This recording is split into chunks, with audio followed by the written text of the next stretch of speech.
weekend. It's been great. It's been a busy weekend for me, but it's looking good. It's been good. I've enjoyed it. You use some CJ switches. Nice. They're super smooth. Like, I've been really impressed with how smooth the CJ switches are. So if you guys agree or disagree, let me know. Tink redeemed hydrate. Yeah, all right. Okay. Water. Here we go. There we go. Russ says, did you drive or did the Tesla drive? A bit of both. The Tesla's great on the highway. It's not so good on kind of like small UK back roads in the full self-driving mode. So yeah, I did a fair bit of driving myself. Demotex, hey man, good to see you, my dude. Good to see you. Thank you very much for being here.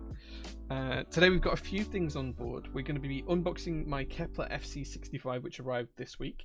You might have seen it on Insta if you watch the Insta stories, but we'll take a look at that. I also have GMK Boneyard, which came in from Novelties, so we're going to unbox that and take a look at it as well. Then we're going to build a keyboard for a customer, which is Clack Keys.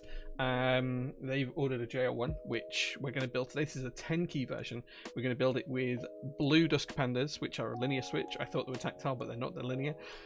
So yeah, they want them building with stock switches. I think they're going to lube them themselves later on, so we're just going to put the board together as stock switches with OSA stabilizers from Wookie Studios, and then we'll probably put Boneyard on that as well. So nice. So there we go.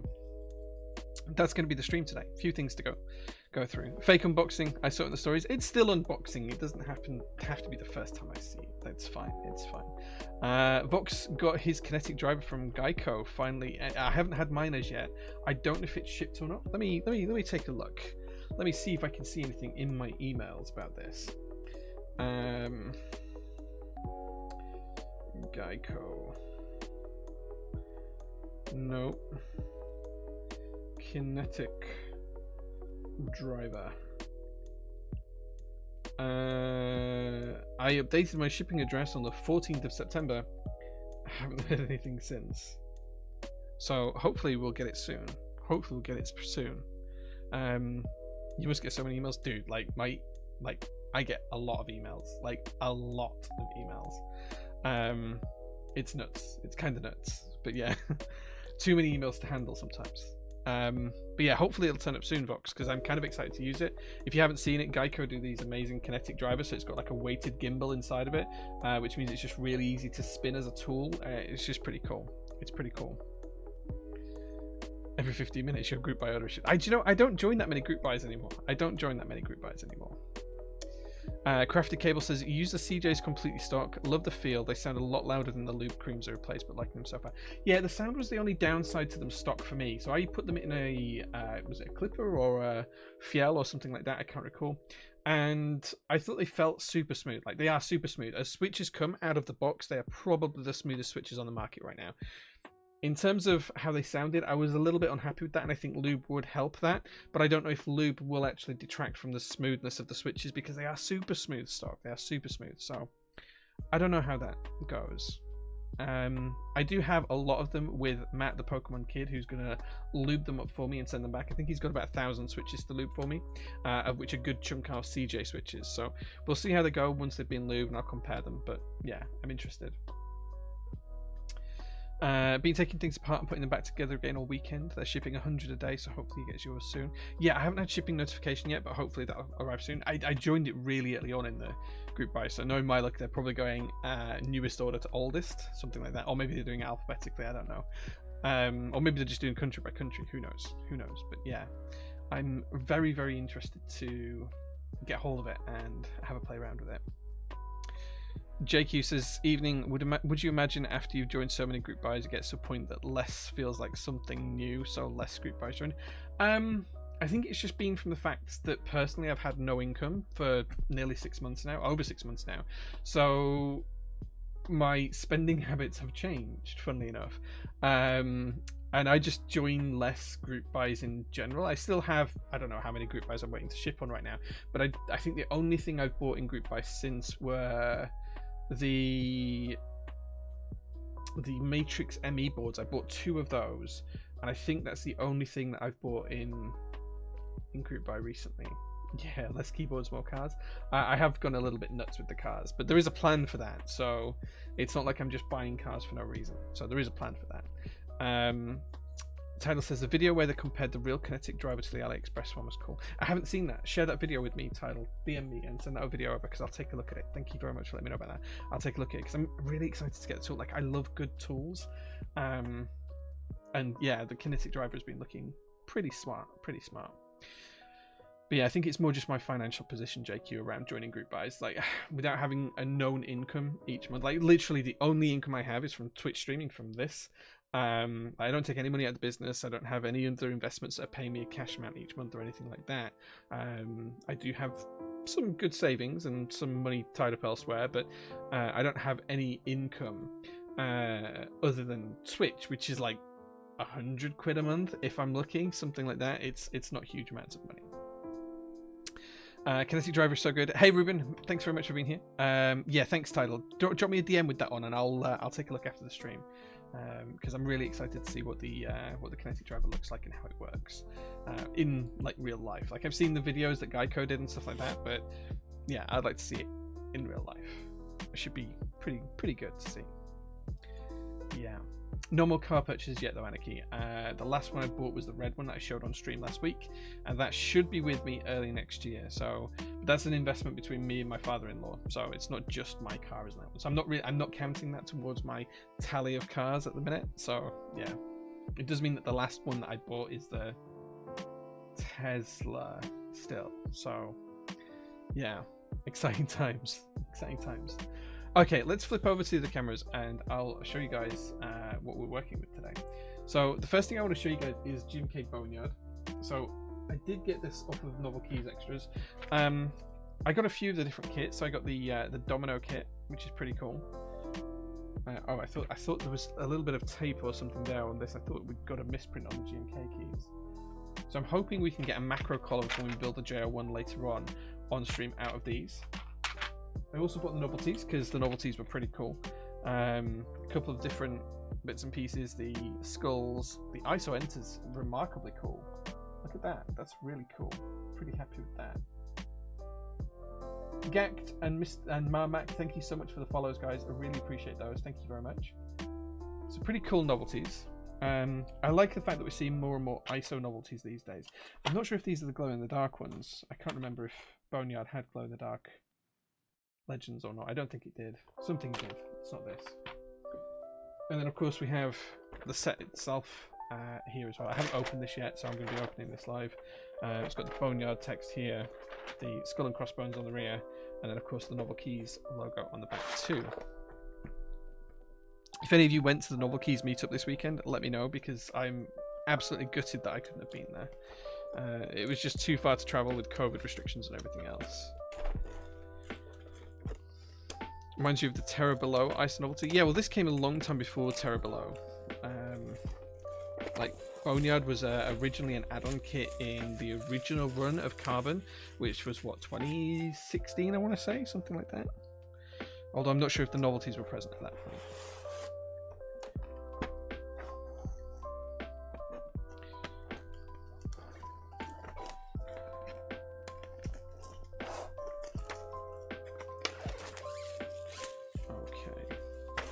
I do wish GMK would go back to the old trays. Like, just as an aside, like, these new trays, I'm not a huge fan of them.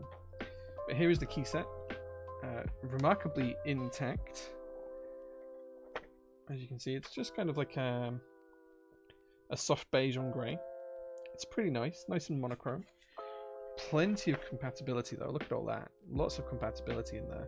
Sadly, no full UK ISO, but there is ISO coverage, so it will do. We'll be able to get it working on a board. Something like a cardboard, hey Zambu, something like a carbon box and a cheaper vacuum form plastic tray. Yeah, that sounds interesting. I mean, like, I don't really use these anymore. Once I open key sets these days, I end up putting them in tubs like this. So I have these tubs that I bought. This is GMK Sky Dolch in here, for example. I have these tubs. They work perfectly well. They hold a 7U spacebar nicely.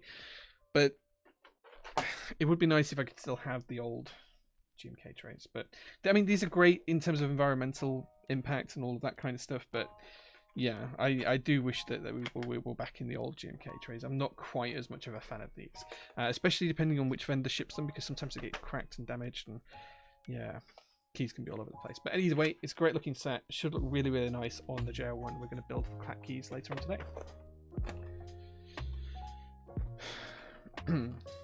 Carbon R1 was 2016, but if I remember, Boneyard was in round 2. I can't recall. Like it's a while since I had a look at that. But Zamba will know. Zamba will know. When Boneyard first made an appearance, was it Carbon round 1 or Carbon round 2? Because Carbon round 2 was what, 2018, I think? Was it 2018? So I can't really remember. I can't remember. Dates and times and COVID and everything else has messed it up for me a little bit. So anyway, that is GMK Boneyard. That'll be on the J-01 that we build later on today. Dang Dynasty, thank you very much for joining. Good morning, how are you? It's evening here. It's like, well, it's 8 PM in the evening, so yeah. R2 in 2018. Okay, cool. Thanks. Thank you so much. I knew you'd know. I knew you'd know. I think R2, yeah, R2 was in 2018, and that's when the Boneyard kit became available. Yeah. Since I'm in Canada. Haha, yeah. It's like 8 PM here. But it must be like noon in Canada, right? It's not that dissimilar. It depends. I guess it depends on which side you're on. I assume you're on the Vancouver side. It was the front round that flopped really hard. It's sad that Carbon flopped. Like, Carbon is one of the classic colorways. I remember buying SA Carbon in Group Buy, the first round of SA Carbon. I had like all of the kits. I'd still love to have the actual orange GMK Carbon alphas, though. I do need to try and find a set of those at some point. At some point. Yeah, all of those packaging would be preferable to what GMK has today. And I know they do it for environmental reasons, which I'd like to stand up for, but yeah. 12 PM, not too bad. Yeah, Vancouver, cool. Yeah, I thought you were on the far side rather than the closer side. Yeah, makes sense. Pretty much anybody but GMK. Yeah, well, hey, it is what it is. So in terms of unboxing keyboards today, I did get this in from Project Keyboard. This is my Kepler FC65. Now, I was going to build this today, but I can't, purely because I'm one of the few people one of the 2 people that ordered this in the ISO layout, and I convinced Project Keyboard to let me do that as long as I produced a PCB for me and the other guy. So Flex was kind enough to design a PCB. He designed the PCBs for the J-01 as well, and we had like 5 of them made. So I've got 3 of them here. Flex kept 2. So there's me and one other guy who bought an FC65 who are going to have ISO compatible PCBs. The only issue is I've never got around to making a plate file, so I was going to make one today and cut it, but then I realized I didn't even have the plate file that was the ANSI one to make one from until about 10 minutes before we started streaming. So this is why we're not building this today. So the clack keys was going to be built tomorrow anyway and shipped out tomorrow, because it's the J-01 for clack keys is going out to them tomorrow. So, but this will be built next week on stream now. But we'll unbox it now anyway. So the first thing that it comes with is the cable. Now this is the Limo connector cable that screws into the back of the board. So this is very similar to the Kepler that we built last week. It's got the whole Limo connector here as well, the receptacle that goes into the back of the board. So yeah, so that's the cable for the board effectively. This is a PCB that Flex designed for me. He was kind enough to put his logo and the prototypist logo on there. It's literally just a one-off PCB that's 5 units, and it's basically so that me and the other guy that bought these can have an ISO compatible PCB for this board. That's it. So we're gonna go with 7U spacebar when we build it as well. So I've got the files for the plate now, and that's why I have no plate or PCB from Project Keyboard in here. I just have this, but it will work. It will work. Dang Dynasty says, have you tried any Milky Way sets, Jay? I haven't got. I've got like a full ANSI set from Milky Way, but it's not any of the ones that are running Group Buy. It's pretty good for the price. I think Milky Way is okay. Is it the level of GMK quality or something like that? No, it's not. But then again, the price isn't up there either, so you kind of have to temper your expectations based on the price. And I think for the price that you're paying, it's pretty good. It's pretty good. Have I eaten any Milky Ways recently? So what we call a Milky Way in the UK is slightly different to what you guys have as a Milky Way in the US. What you guys have as a Milky Way in the US, I think, is a Snickers here in the UK, I think. Yeah, I'm not sure. The world will see ISO supremacy sooner or later. Maybe, I guess, maybe. But yeah, I think what you guys... So, Russ, correct me if I'm wrong, but you guys have a Milky Way that has nuts in it, right? When you guys have a Milky Way, it's got nuts in, I think. Here it's just like chocolate wrapped around like an off-white nougat. That's all it is here. It's actually really nice, but I'm not sure. Will you be able to sell some Gator on X when they finish production for the UK market? They're already in production. Yes, is the answer. So Hot Lemon Tea, yes, they will be in stock on Prototypist.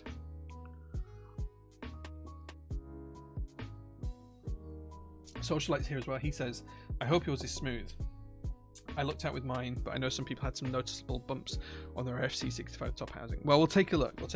So just to be completely clear, I didn't pay for this board, but I didn't get it for free either. I actually traded with 159 at the 2019 Seattle Meetup a keyboard in exchange for this. So I traded him a board for basically a group by spot in essence kind of thing.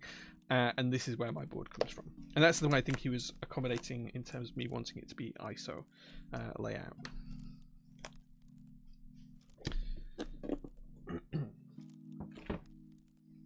So here is the board. Forged carbon fiber top. Yeah, the UK is like a Three Musketeers. Yes, that's an easy way of putting it. Yeah, that's an easy way of putting it. So you can see that this is the FC65 top, forged carbon. It's pretty cool stuff. It's kind of shiny. It has got protective wrapper on. You'll see that's for the stainless steel base. This is the inside of the stainless steel base. This is where the Limo connector connects in here. This is all the internal mill marks, which look pretty cool. Flipping the board over, we've got this protective cover on the base. I'm not going to take that off today. We will take that off when we do the build stream. Now, I know some people have had some issues with bumps in the tops of these cases. This feels pretty smooth. I don't feel any bumps or ridges.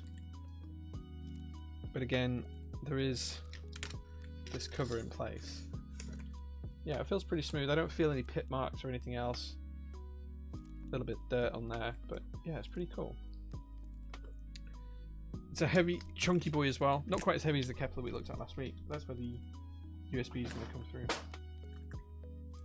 That's the build stream switches just falling on the floor. I have to get them in a second. But yeah, so we're going to build this next week. It's already got the gaskets installed. I don't know if you guys can see. Probably can't in the light here, but the gaskets are already installed. There's like a red line around here. The gaskets are already installed. So it's literally just that I need to cut a plate for this. So we'll be cutting that on the laser cutter during the week. Yeah, we'll see how it goes. But we'll probably build this next Sunday, I think. Next Sunday on stream. Do my screws have weird, strange notches in them? Oh yeah, they do.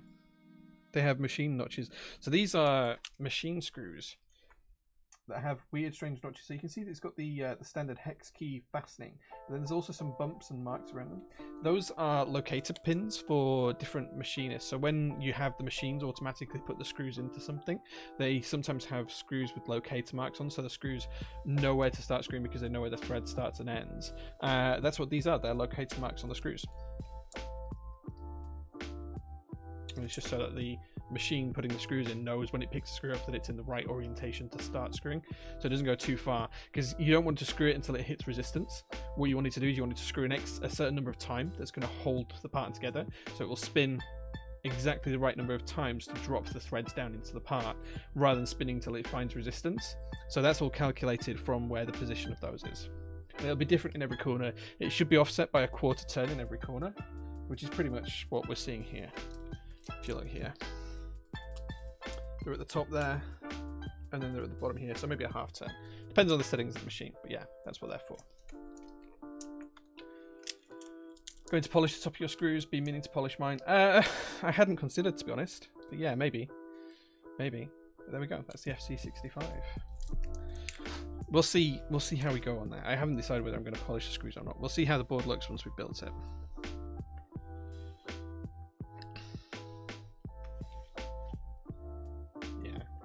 I don't polish screws very often, I'll be honest. Polishing screws seems like a lot of work for very little gain.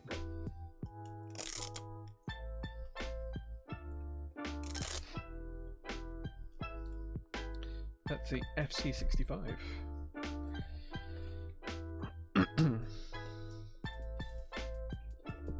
I'll put these back in here as well. I was saying we had to do the custom PCB just so we can have ISO on it, which is a little bit extreme, I know, but sometimes you gotta do what you gotta do.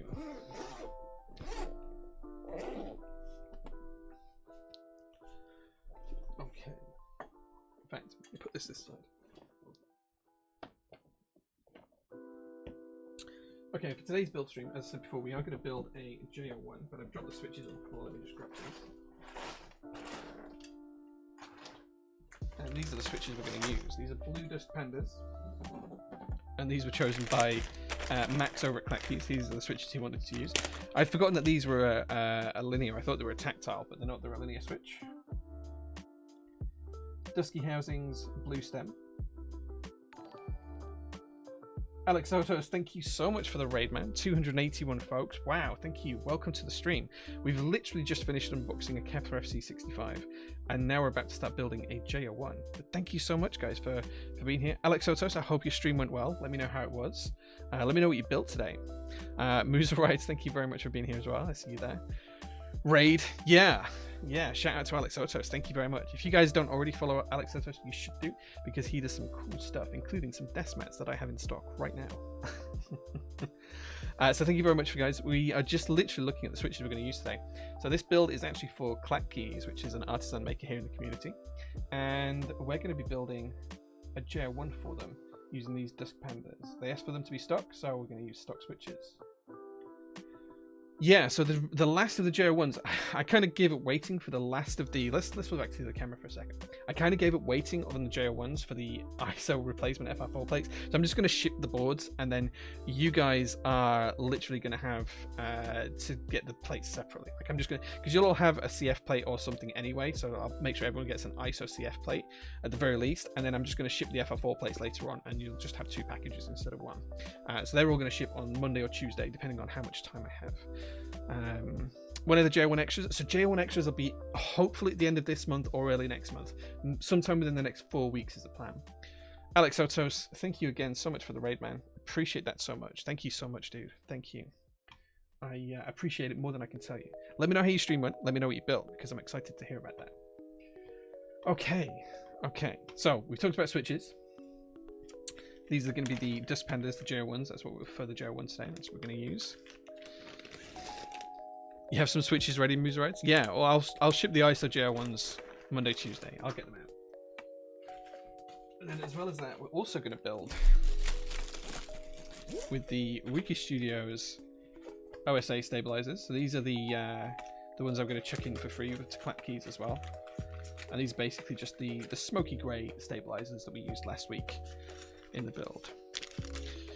Not using any hoodies? No, so I actually have one of the shirts at the side of me. So my wife's actually washing mine because I was wearing them all last week. But yeah, I actually have one of the shirts at the side of me. And we might give this away later on stream. I was going to give this away last week and I never got around to it. But we'll give it away towards the end of the stream today. We'll give away Prototyper's shirt. Any good TKLs coming out soon? Watch out for the BB TKL. There's also the cage. So if you guys like hand engineering, they've got the cage out at the moment. Worldwide vendors are selling that right now. So that might be something you'd like to pick up. Here you go. These are the stabilizers. Just nice smoky housing stabilizer. And that's what we're going to be using today.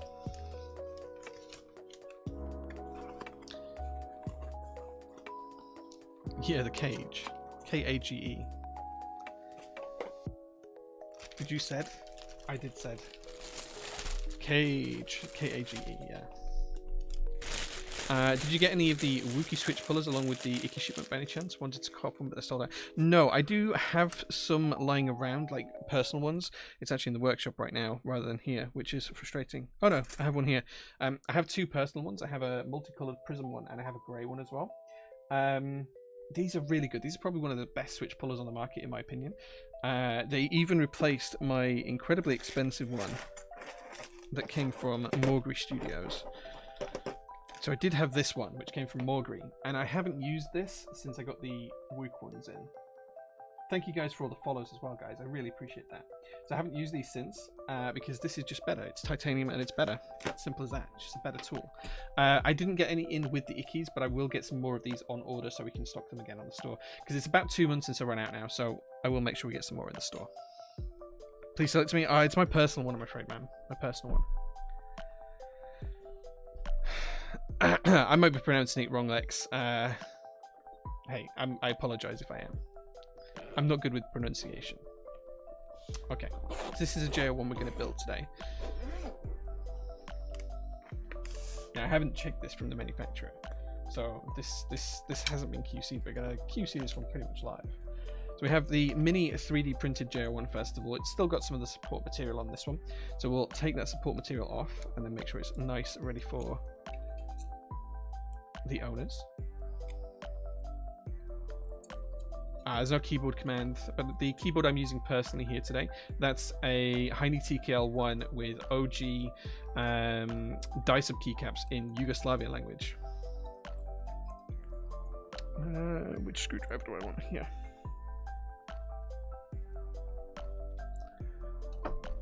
That one.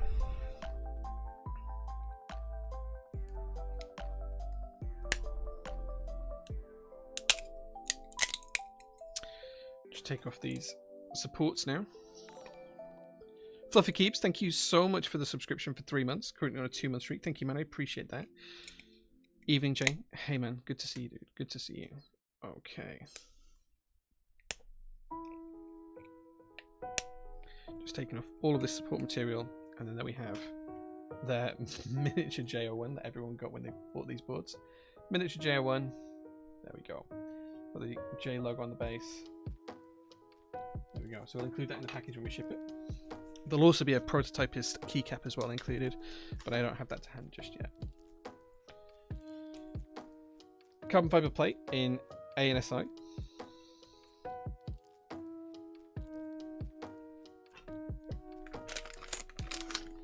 PCB. The daughter board as well. I need to grab a JST cable again. As I say, I literally just grabbed this from the shelf, so it hasn't been QC'd or packed properly yet. But we'll go through that on the stream today.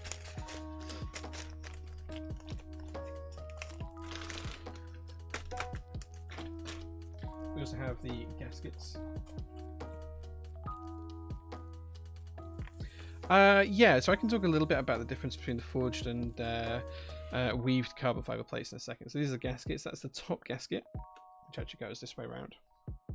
If you see my other J-01 build, you'll see it. And this is the internal injection molded gasket. That's basically what used to be the bottom and mid layers. So we'll talk about that in a bit. So in terms of the carbon fiber plates, there is a bit of a difference between forged carbon fiber plates and woven carbon fiber plates. Now, woven carbon fiber plates can be one of two types, but it doesn't really make a difference to sound or feel depending on what you have. And the difference is the weave orientation. So they can change the weave orientation from vertical to a 90-degree angle, or sometimes they do a 45-degree angle. They do it at like 45-degree separations.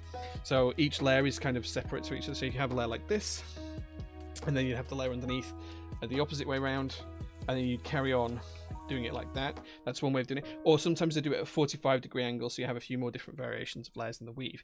That makes zero difference as far as I can tell from a sound perspective or a feel perspective. Doesn't really matter. What you can tell the difference between is the weave and the forged carbon fiber. So the forged carbon fiber is like the FC65 that we unboxed earlier on. So let me show you this compared to the standard carbon fiber plate. So you can see here, this is a woven carbon fiber. We flip over cameras again. So you can see this is a weave. It's kind of got a weave pattern to it. So this is going in this direction, and then the layer underneath it will be going in that direction, exactly 180 degrees opposite to it. Forged carbon fiber looks a little bit different.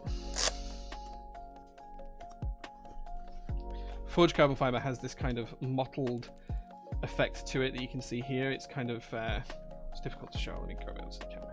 It's got this kind of mottled effect to it that you see there. And forged carbon fiber plates sound different. And the reason they sound different is because carbon fiber is made up a little bit like forged carbon fiber is made up a little bit like fiberglass.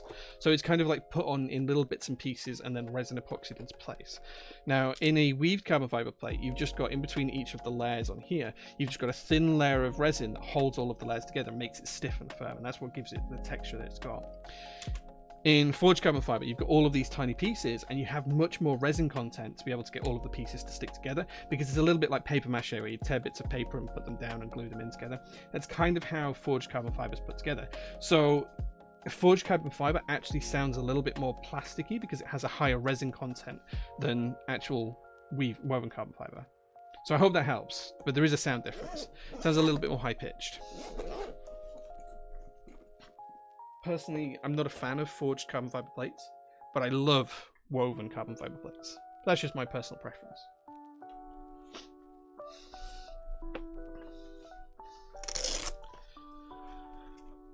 Yeah, it is higher pitched. I think the greater and it's not like a small resin content difference. When you look at the numbers, it's actually about 60% more resin is used in the forged carbon fiber than in the woven carbon fiber plates.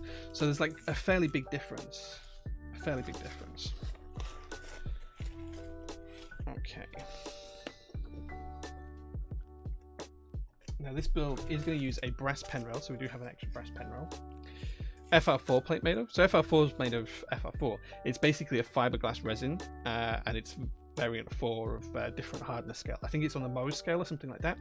But FR4 is basically just fiberglass plates. They're very similar in construction to a CF plate, but they sound closer to a forged carbon fiber plate just because of the nature of the material.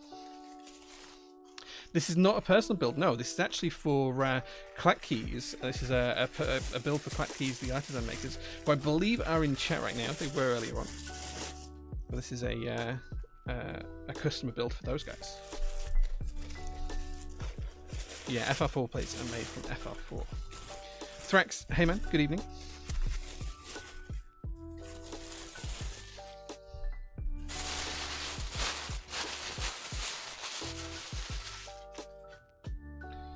This is the 10 key version of the J-01. The Leet, thank you very much for the follow. Gan TW as well. Andreas as well. Thank you very much for the follows, guys. Appreciate that. So there you go. There's Clack Keys. There you go, guys. This is for you. Do you have a build service? So yeah, I do build a lot of boards. I rarely build boards for other people on stream. 90% of my build streams are personal boards for me.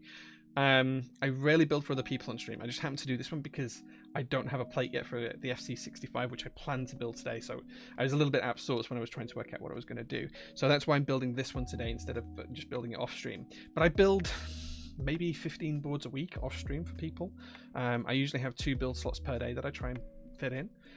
So yeah, I probably build about 15 boards a week for just commission builds. So yeah, people can send them in and I'll build them for them. That's clean. Thanks, Title. Thanks, man. Wrong screwdriver. Let's get the right screwdriver. Still wrong screwdriver. Correct screwdriver.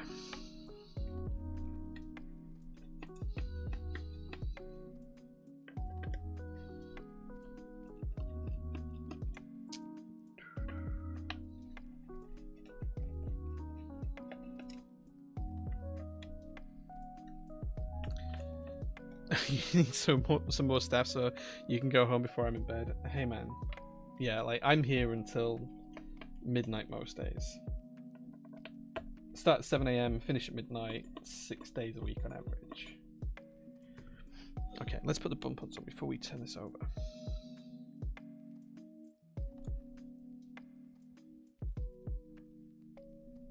Oh, we didn't peel the sticky off this one. How weird.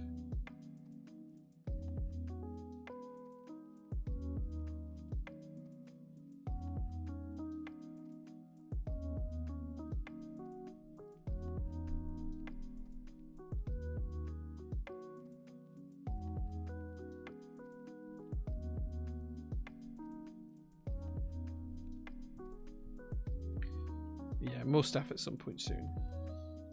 I don't know when. The trick is finding the right people. It's not easy. Someone who knows and understands the keyboard hobby, lives close by, and is trustworthy, difficult, and wants a job. Difficult combination to find. Not the easiest thing to do. There we go. Feet installed. We can now flip this over, take the screws out.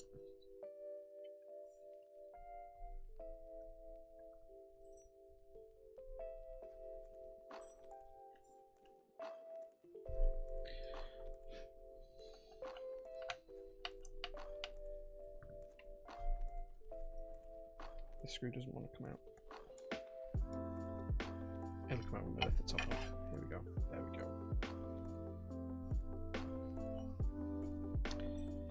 Okay, before we go any further, we're going to install the daughter board.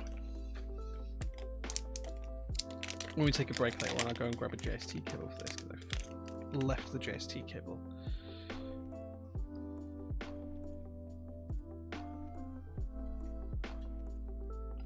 Out in the workshop.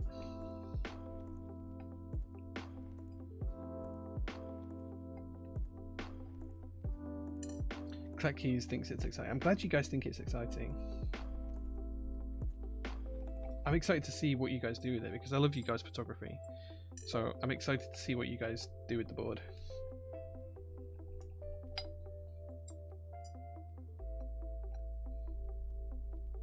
There we go. So we're going to pop the daughter board in place, and then we're just going to screw one corner in. We're not going to tighten this up fully, we're just going to gently put it down just so it's holding the daughter board in place. And then we're going to go diametrically opposed across the daughter board into the back corner. And what that's going to enable us to do is to make sure we get this nice and flush and square. We're going to hold this in place. We're going to screw this one down tight. And then we're going to come to the other side and tighten that one down. Now when I say tight, we're only going to go until we feel friction and then a quarter turn more. We're not going to go nuts and try and destroy the PCB or overscrew the screw. That would be the worst thing to do. So we're just going to go finger tight and then a quarter turn more, just to hold it in place nice and snug.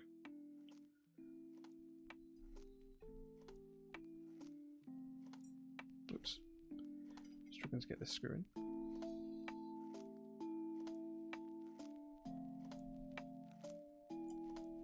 There we go. There we go, that's the daughter board all nice and neatly installed. The next job is to install the brass pen rail.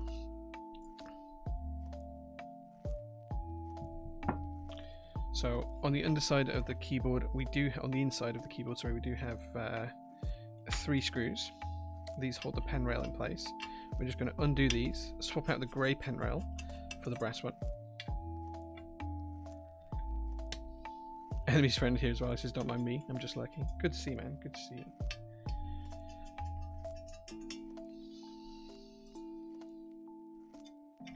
Oops, that's not quite undone. There we go.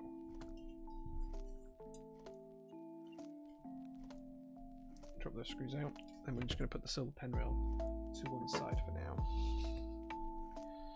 How was your week off? It was good, man. It wasn't a full week off, like it was in and out for a couple of days here and there. But it was good to have a little bit of time off. It was nice, actually. And here is the brass pen rail. Nice, solid piece of brass here. It is matte. It is coated. Come on, camera, please, focus. There you go. It is coated. There's the brass pen rail.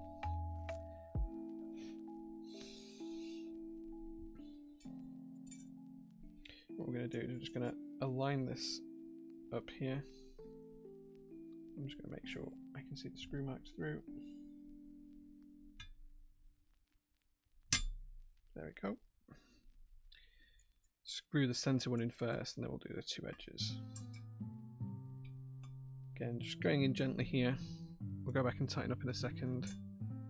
Just want to make sure it's holding on to the brass pen rail first.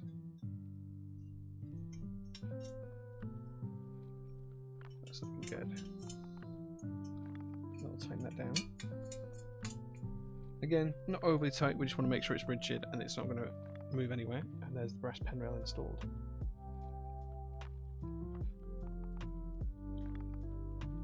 So there we go. Okay. Now we've done that, it's time to actually build the board itself. We're going to put the top case back on the bottom case and we'll build the keyboard up shortly. Livestream, hey man, good to see you. Okay, so for the build itself, we need the PCB and we need the stabilizers. I'm going to do this bit first.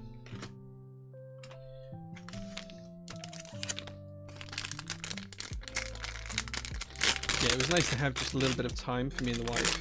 We've been so busy recently that we struggled to just even spend any good time together, so it was really nice to be able to do that. Just going to check the PCB visually, make sure everything looks like it's okay. Make sure no diodes are like missing or anything like that. It's all looking good. Yeah, looks good.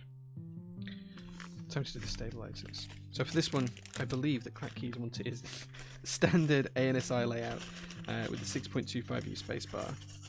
So that's what we're going to do.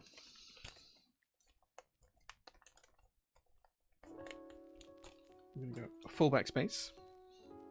So we need a stabilizer for full backspace.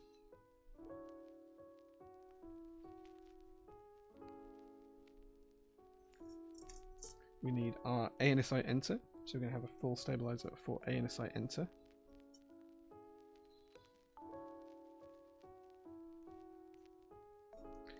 And we need a full left shift. So we need a stabilizer for that as well. Just make sure we've got the right components out here. And then we've got the 6.25U spacebar.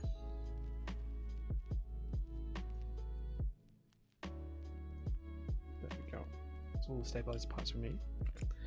That's great. Always important to have a break. I just got back from a week break too. Nice. Did you go anywhere? Did you get up to anything? Let me know. We went to Chester, which is a city not too far away from us here in the UK, which is actually, funnily enough, it's where we got engaged a few years ago. So we got engaged back in 2017, and this was our first time back in the city since then.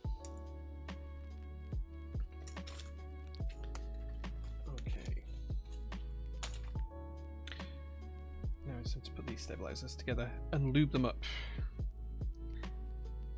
we're going to be using Krytox 205 grade 2 for the lube today, which I have just here, my trusty brush. And remember guys, it's always easier to put more lube on, so it's always easier to add more lube later on if you need to than it is to remove it, so don't go overly nuts here. It's always easy to add more later than it is to take it away, so just make sure you're adding a good amount. We're just trying to get rid of the rattle on stabilizers and make sure that they're nice and sounding good. We don't want to over lube the stabilizers and end up with mushy feeling stabilizers or stabilizers that don't return correctly. You went to Croatia. Nice. Nice. I've never been to Croatia, but I would love to go. Dubrovnik looks very, very good. We've considered it for a city break before, but not for like a full-on holiday.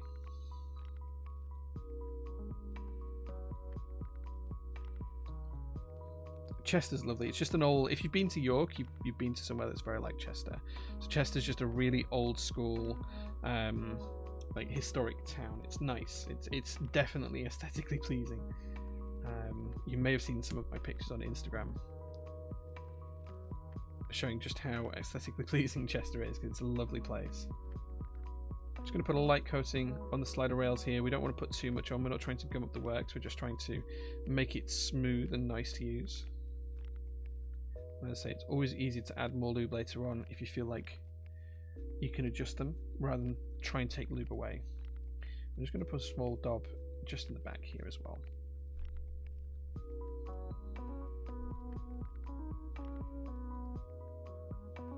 There we go. It's the first stabilizer done. Now we're going to do the next one.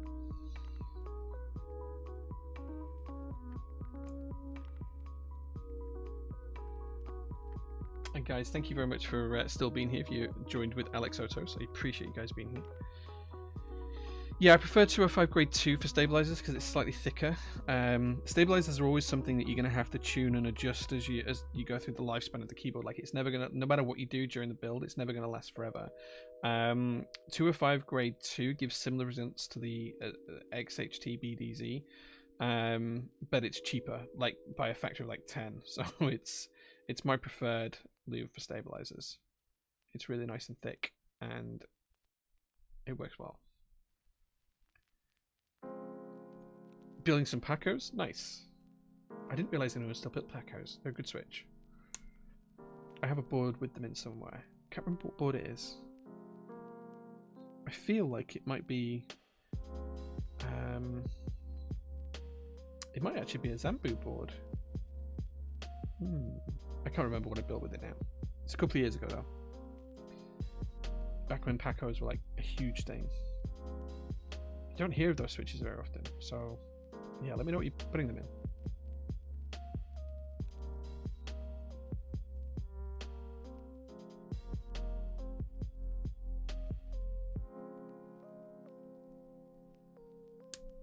There we go.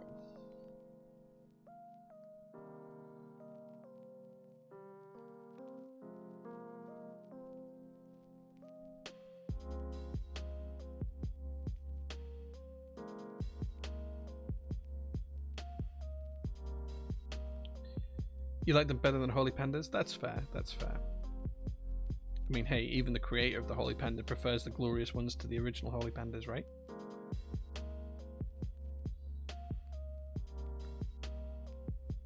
They're going in an Icky68. Nice, nice, nice. I'm hoping to get the Icky68 extras up soon, actually.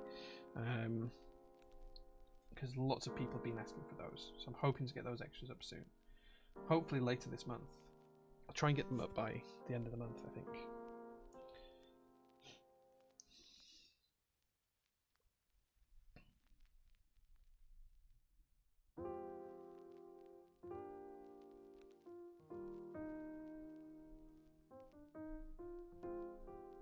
Okay. On to the third stabilizer now. Then we've just got the spacebar to do after this one. Let's say we're just taking it steady away. Don't want to overloop these, I just want them to sound reasonable. And of course then, the owner of the board can tune them a little bit later on if they need to.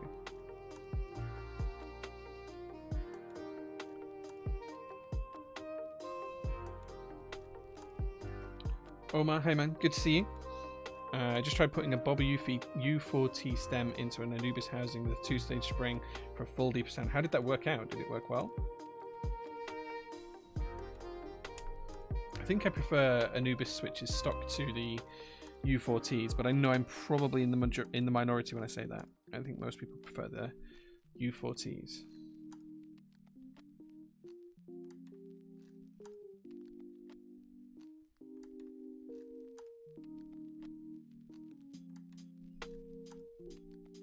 Kind of full of sound. Nice.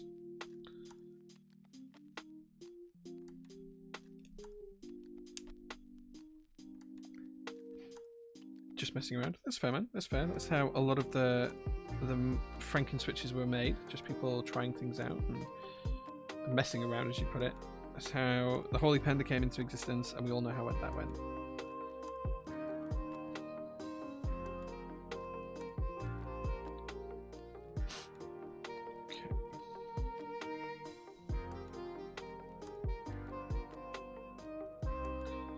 Okay, now on to the final stabilizer for this build, the spacebar stabilizer. Anubises are good switches. They feel really nice as well. Like, I'm not usually a tactile fan, but I'm a big fan of Anubis switches.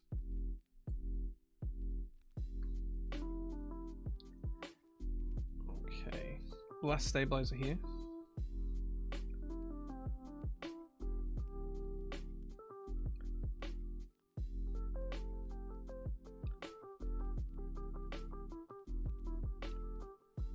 This is the spacebar one. This is a 6.25U spacebar stabilizer.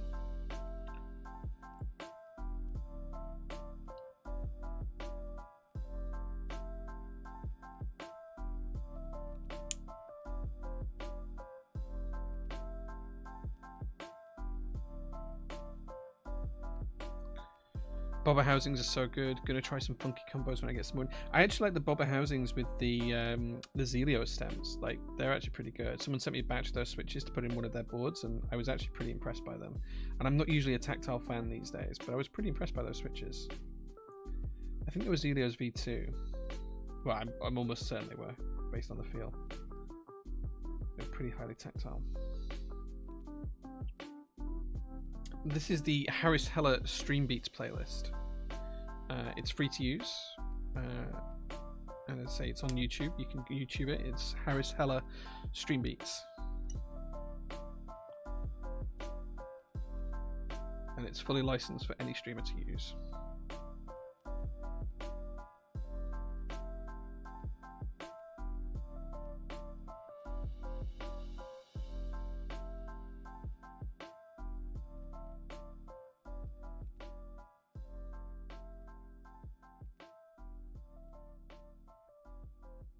Okay. There we go. That's our spacebar stabilizer done as well. I'm just going to pop this into the board. I'm just going to try and work out where it needs to sit. So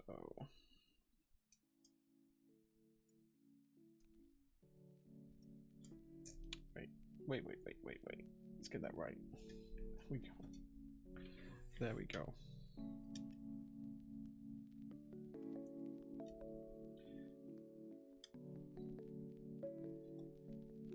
And then we're going to pop these ones into the board as well. So we've got the full left shift.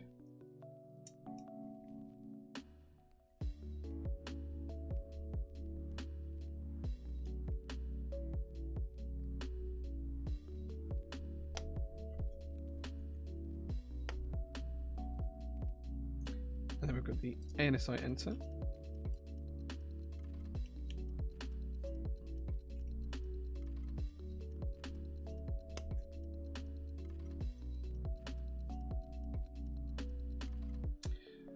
Mooserize, yeah. I've done a build with CJ switches. I actually tried them out on stream either last week or the week before. I can't recall now.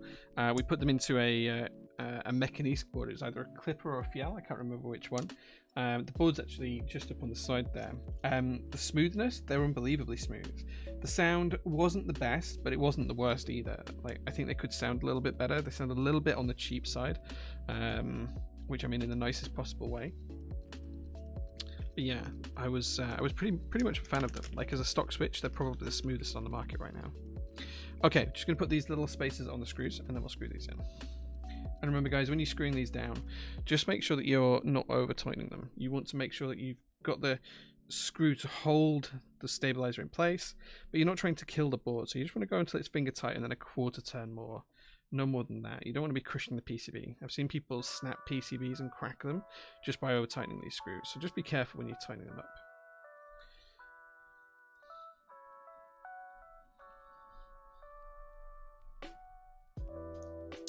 Rent Snicks is what is your form factor and layout preference? I like a 65% or a TKL. It depends on what I'm doing, but a TKL with a numpad. I've got this with the numpad just up there. That works really well for a lot of my productivity stuff. But a 65% is what I use just mostly for like email and general stuff. If I'm doing long typing sessions, and I actually prefer like a split layout like an Alice, or like I have in the workshop, my my Virgo by FLX Designs.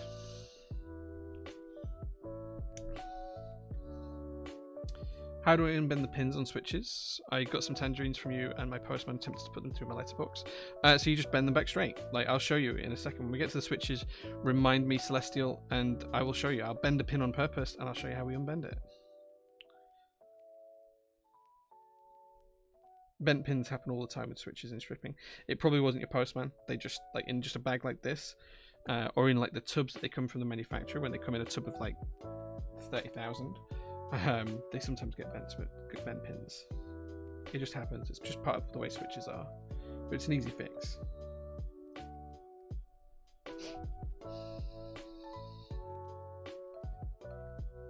Some of the guys are already giving you some good tips there as well. But I'll show you how I specifically do it.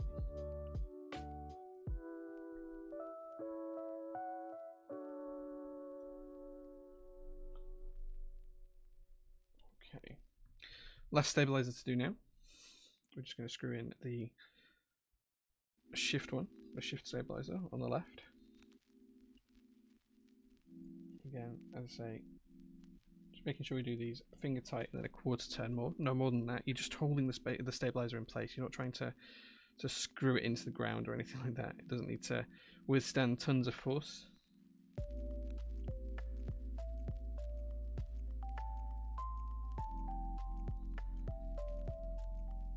There we go, that's our stabilizers all installed in the PCB.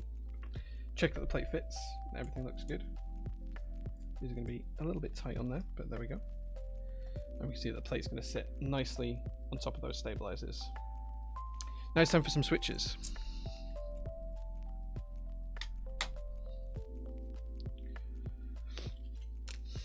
You ordered some CJ switches and they are indeed smooth. Tried them in my Ramakara. I agree about the sound though. I might just lube them just to change the sound or maybe put some films in. Yeah, I want to play around with them. I've sent like about 1,000 off to a friend of mine to lube. So we'll see how those come back. But I'm interested to see.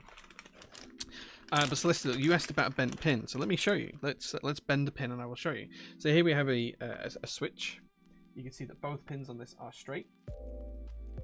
Let's bend one of these pins and show you how we straighten that up. So now we have a bent pin. That pin is now bent. All I do is I get something like a switch puller, like so. I hook that underneath the leg. It's going to be difficult to show you this. And I just straighten it up. Just like so. I have a visual inspection, just line it up with my finger. And then there we have 2 straight pins again. Simple as that. Nice and easy. You can use tweezers, you can use pretty much anything you have. Switch pullers work great just to lift underneath them. Okay, let's give some switches in the PCB now.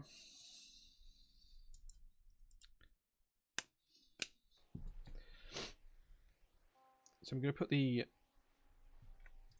first couple of switches into the plate just on their own, and then we're going to line them up and drop them into the PCB. There we go. These are going to be really tight switches to get into this plate, I can already tell. I can already feel how tight these are going to be.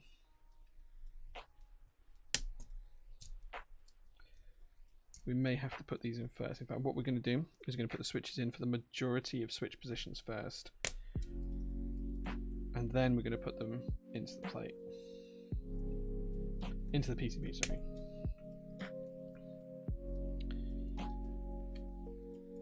Because these are quite tight as a fit.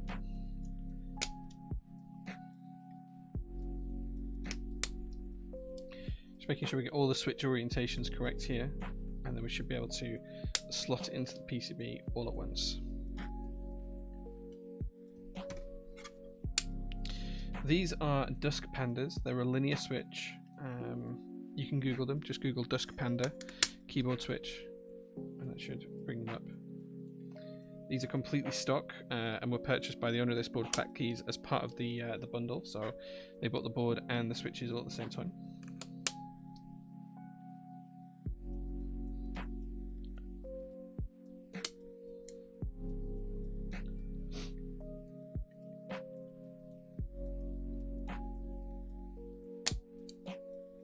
Quite stiff to put in the plate. Some switches are a little bit larger than others, and I think Dust Panda is one of those switches. I'm going to avoid anything that's not a solid 1U switch hole for now. So we'll do the backspace once we've got the PCB and the plate aligned. Normally I would push these into the PCB and plate at the same time, but given how tight this plate is, this is going to be significantly easier. I'd rather spend an extra minute or so working on the alignment than struggling to push switches into a plate that's not attached to anything.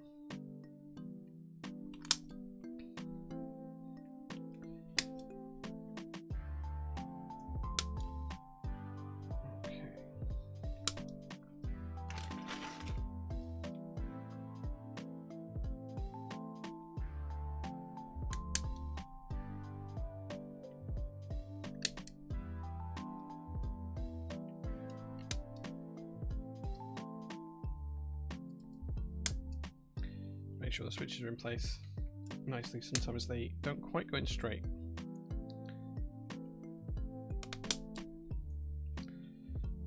Okay.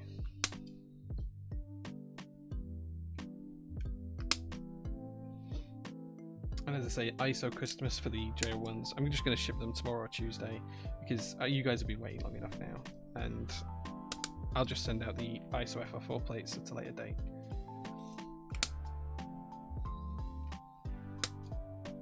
Unfair to keep you waiting so much longer for something that needs replacing, so we'll just do that.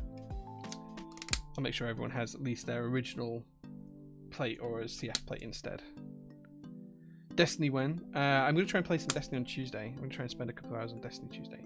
J01 Extras will have your choice of play. You'll be able to pick either ANSI or carbon fiber.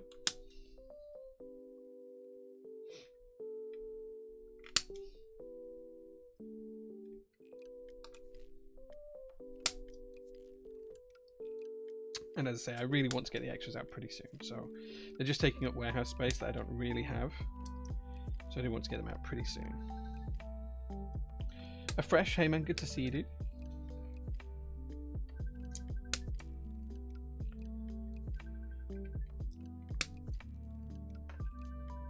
I thought I could hear my phone ringing. Turn that off. At least I know when I build with my Dusk Oranges board, they're going to be finally shipping after 2 years and buying them group price board. Yeah, these things happen. Which board is that, dude? Which board is Anakin? So normally I wouldn't build like this. Normally I would put the switches in to the plate and PCB at the same time. The only reason I'm doing this is just because of how tight these plates can be with the larger switches such as Dusk Pandas or Holy Pandas. Sometimes this is just a little bit easier.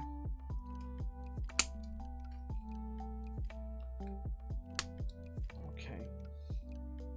I say we're just skipping any switch position that has more than one position for the switch to go into, so for things like the caps lock key or the space bar or the backspace. I'm just going to skip those for now, and then I'll do those last. We are doing the 10 key version of the board today. Last time we did just an 8 key version, I believe, which means we get to use all of these lovely macro keys on this particular build.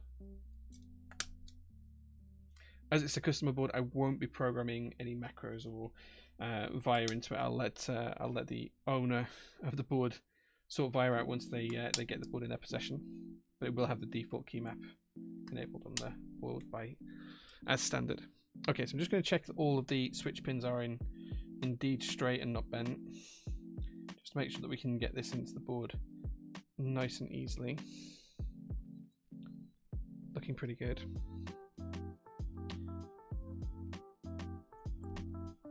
So now that should just slot together nicely, and it does.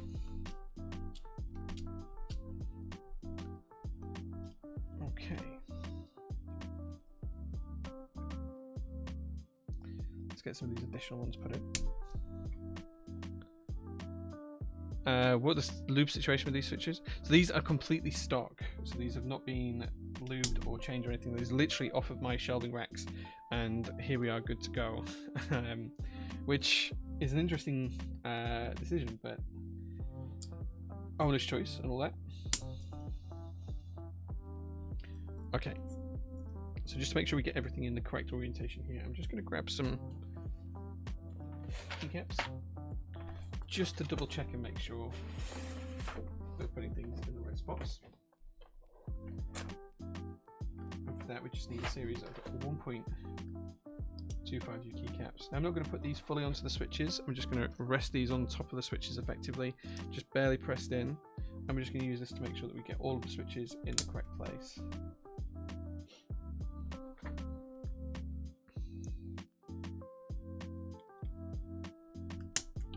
There we go, that's those in place. We use the 6.25U spacebar stabilizer, and then we'll check on the other side as well.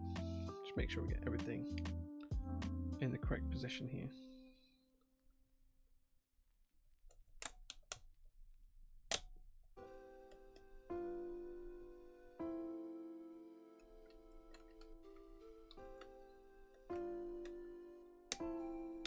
There we go. And then we've just got the switches on the far side to do. Which I need some 1.5U keys for.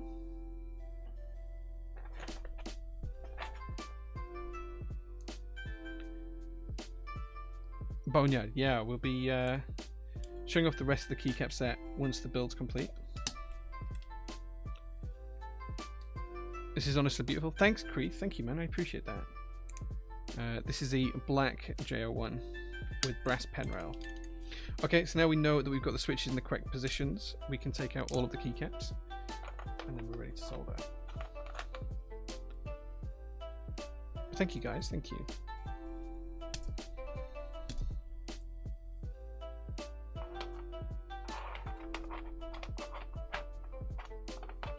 Extras will be soon for the J-01 if you guys are interested in them. I don't know how soon is, but it's as soon as possibly soon can be. Okay.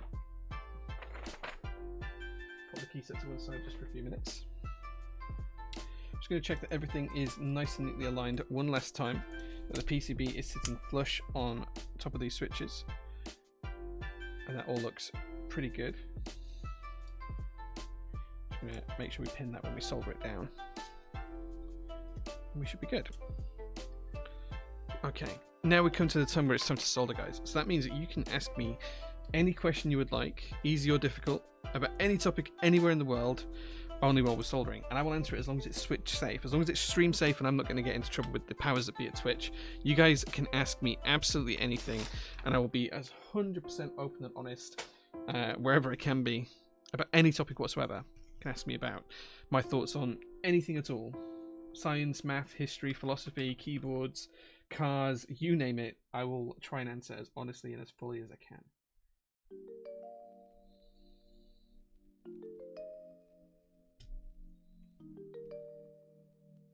So I'm just going to pin a couple of switches in place first. I'm just going to do one in each corner. And this is just to make sure the PCB and the plate are aligned because the switches don't hold onto the PCB particularly strongly.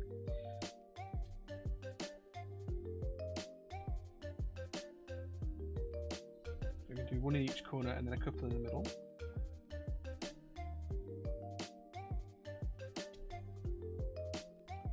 To make sure everything is nice and firm and held together properly. So yeah, so feel free to ask any questions at all that you would like, and I will answer 100% openly and honestly about anything, any topic whatsoever.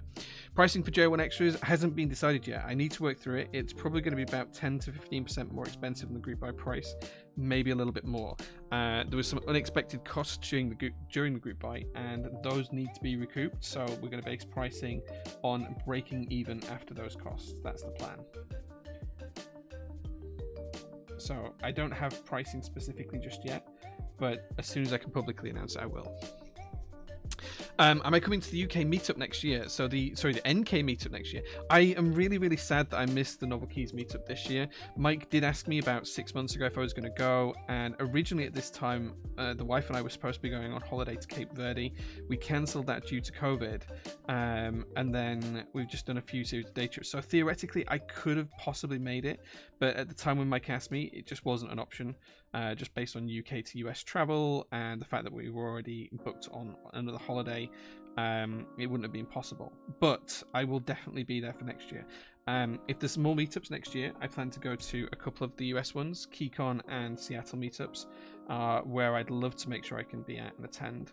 And if Mike does another Novel Keys one, then 100% I'll be there, because I'd love to meet you guys. Like, here in the UK, there's lots of great people, but the hobby is a fraction of the size of what it is in the US. There's so many more people in the US.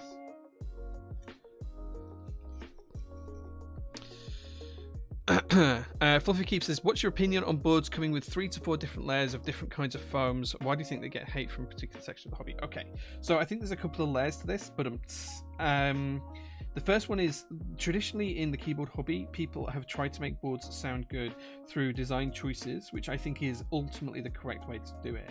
Foam was always seen as a quick fix for a poor sounding board, whether that was based on the build or the design. And therefore some people just don't like to see boards coming with foam, because it seems like it's accepting defeat and that the board's going to sound bad unless you put foam in it and make it sound like every other board before you've even built it. And I think that's part of the reason why there's a bit of stigma towards it. How do I feel about it as a customer? Give me options is my current view on it. I probably wouldn't want to bundle foams and things with my personal boards that I design and sell, but you know, if other manufacturers and designers want to do that, I think more power to them. It gives people who are newer to the hobby more reason to try different configurations of a board rather than just jump on the bandwagon with whatever's popular.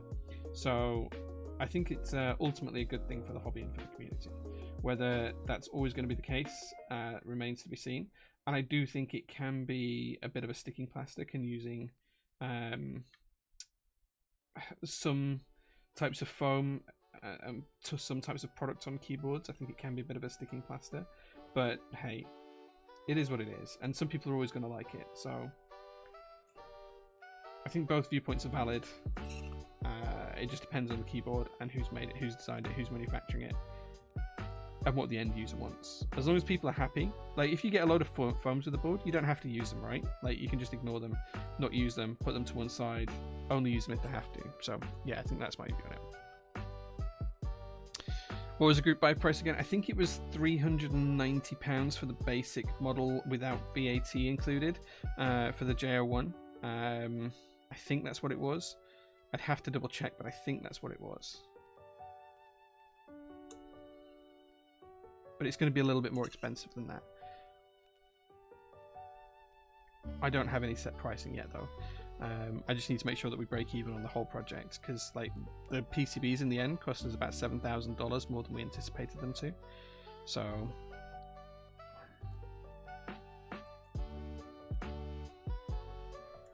and then of course we had to redesign and remanufacture all of the gaskets because those got lost by the original manufacturer. So yeah, there was a load of additional costs that we wouldn't usually have incurred on this group buy. So those need to be recouped is basically the position I'm operating from right now.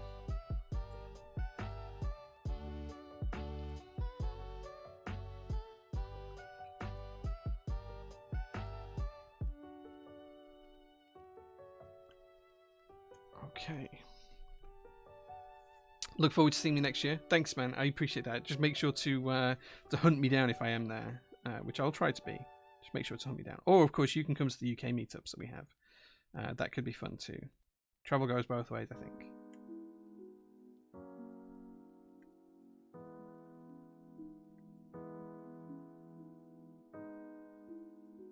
Okay, next question.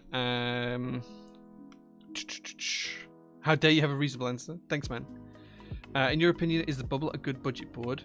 Yeah, I think it is. I think for the price and what you get, I think the Bubble's pretty solid. Like, it's a really good price for the design and everything else. I don't think I'd have sold it and offered it for sale if I hadn't have been a believer in the project. And I think that Velocifier have got that many good projects behind them now that it will be just fine. Like, there's no need to worry about joining that particular group buy, I think. Did you manufacture the J-01s? So the J-01 is my brainchild. I did the original designs for the original J-01 way back in the day, pencil and paper drawings. I had a friend of mine at the time who's no longer in the hobby turn them into CAD diagrams, and then that project kind of died a little bit. We brought it back a couple of years ago with a friend of mine called James. Again, we rebuilt the board from the ground up, took the original hand drawings, took the original diagrams, took the layout that I designed, and he created this particular J-01 in CAD for me. And then I ran the group buy and I took care of all of the manufacturer and handling of the J-01s. I didn't do the manufacturing in-house, of course. I don't have a CNC machine yet, so I wasn't able to do that, but it was all outsourced and I was the one managing that project from end to end, as I'm the owner of Prototypist Keyboards and we were the only vendor for it. So there we go. I hope that answers that question.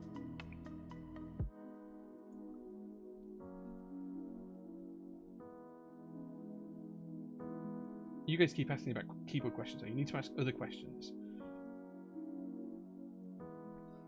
Other questions. What samples of Milky Way keycaps did I see? White on black and black on white. Did I miss your questions? Sorry. No, let me go back up. If a self-driving car was about to hit multiple people, should the car be programmed to crash, killing the driver, or continue its path, killing the multiple people? It should preserve life where it can. So if it's a choice between killing one person or killing 3 people, it should kill one person. Like, I don't think it's ever that easy, and you're basically taking the premise of the film I, Robot, and the trolley problem, mixing them together and then asking me the question. So my current view on it is that it should be about the preservation of life. But I think that in the grand scheme of things, when most cars on the road are self-driving, the number of accidents will automatically drop significantly, and self-driving cars won't cause self-driving cars to have accidents, I think. What's the question you want to answer the most at the moment? Oof, I have no idea. I hadn't really thought about it. What's the question I want to answer the most at the moment? I don't know. Whatever question you ask me, I guess. Like, just ask me a good question and I'll answer it, right?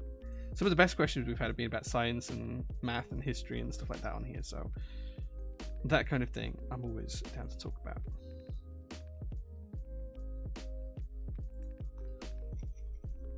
Will you be the vendor for the OGR when James is finished with the design? I don't believe so. I think James is going to be his own vendor. I believe he's setting up shop to be a vendor himself on his own path. So I believe that will all be his project run in-house. I don't think I'll be part of that project anymore going forwards, as far as I understand it.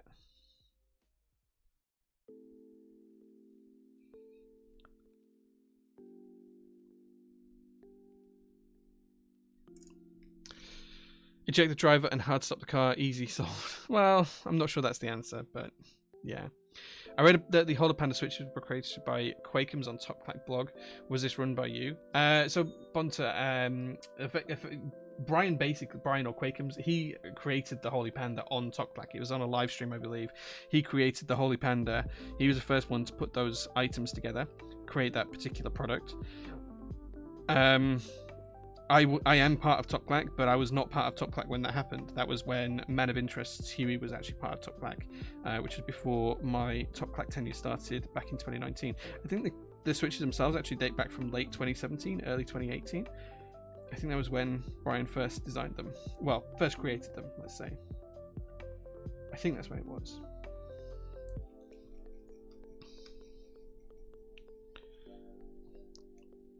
Would you buy a car that could be programmed to kill you to preserve life if another company offered the alternative algorithm? Yeah, I'd buy the one that was best for the world as a whole. And Clackkeys makes an interesting point, says, because currently with human drivers, the driver will always choose self-preservation. In 90% of cases, yes, they would. And I think it's not necessarily the right way for a car accident's outcome to be determined. Preserving the most amount of life has to be the priority in these circumstances, right? That has to be where it goes. Who's most likely to survive, and let's preserve that.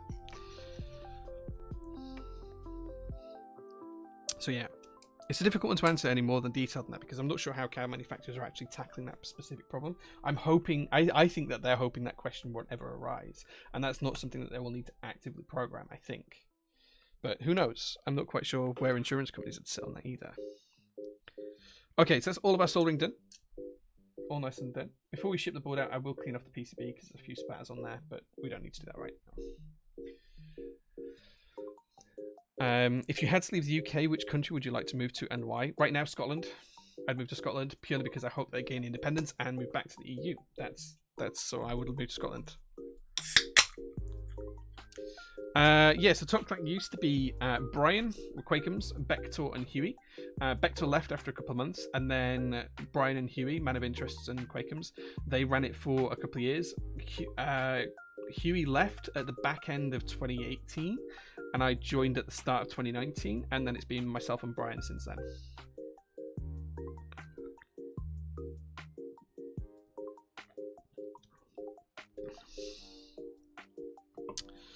Favorite TV show of all time? Oh man, Firefly is my first instinctual guess, but I think Buffy is also up there as well. Making the right moral choice is really hard in those split-second situations. Yeah, but it's about numbers, right? It's about 3 people or 1 person. That's it's as simple as that in my head. Livestock on the road. Yeah, that's a difficult one. It's a bit woolly. Haha, I like it. Quick comparison of the Neapolitan and Anubis switches. So Neapolitan switches are slightly less tactile. They're a little bit more softer. They also have a different sound profile, a little bit more higher pitched than the Anubis switches. Anubis switches are a more heavy tactile. They have a larger, rounder bump, and they have a deeper sound. Hope that helps. Spent 2 years working in Edinburgh. Loved it. Would move to Scotland as well. Yeah, I wouldn't want to move to Edinburgh. Probably somewhere south of there. Not too far from the border, so I can quite quickly just drop over the border and post stuff. In the UK for now. Yeah, for now. That's why I did mention after they gain independence. That's my plan.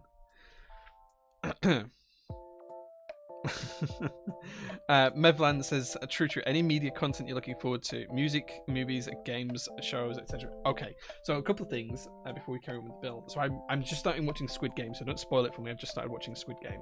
Really interested for that. I'm also interested for the new Batman movie with Robert Pattinson. The trailer for that dropped yesterday or the day before looks absolutely stunning. Really excited for that as well.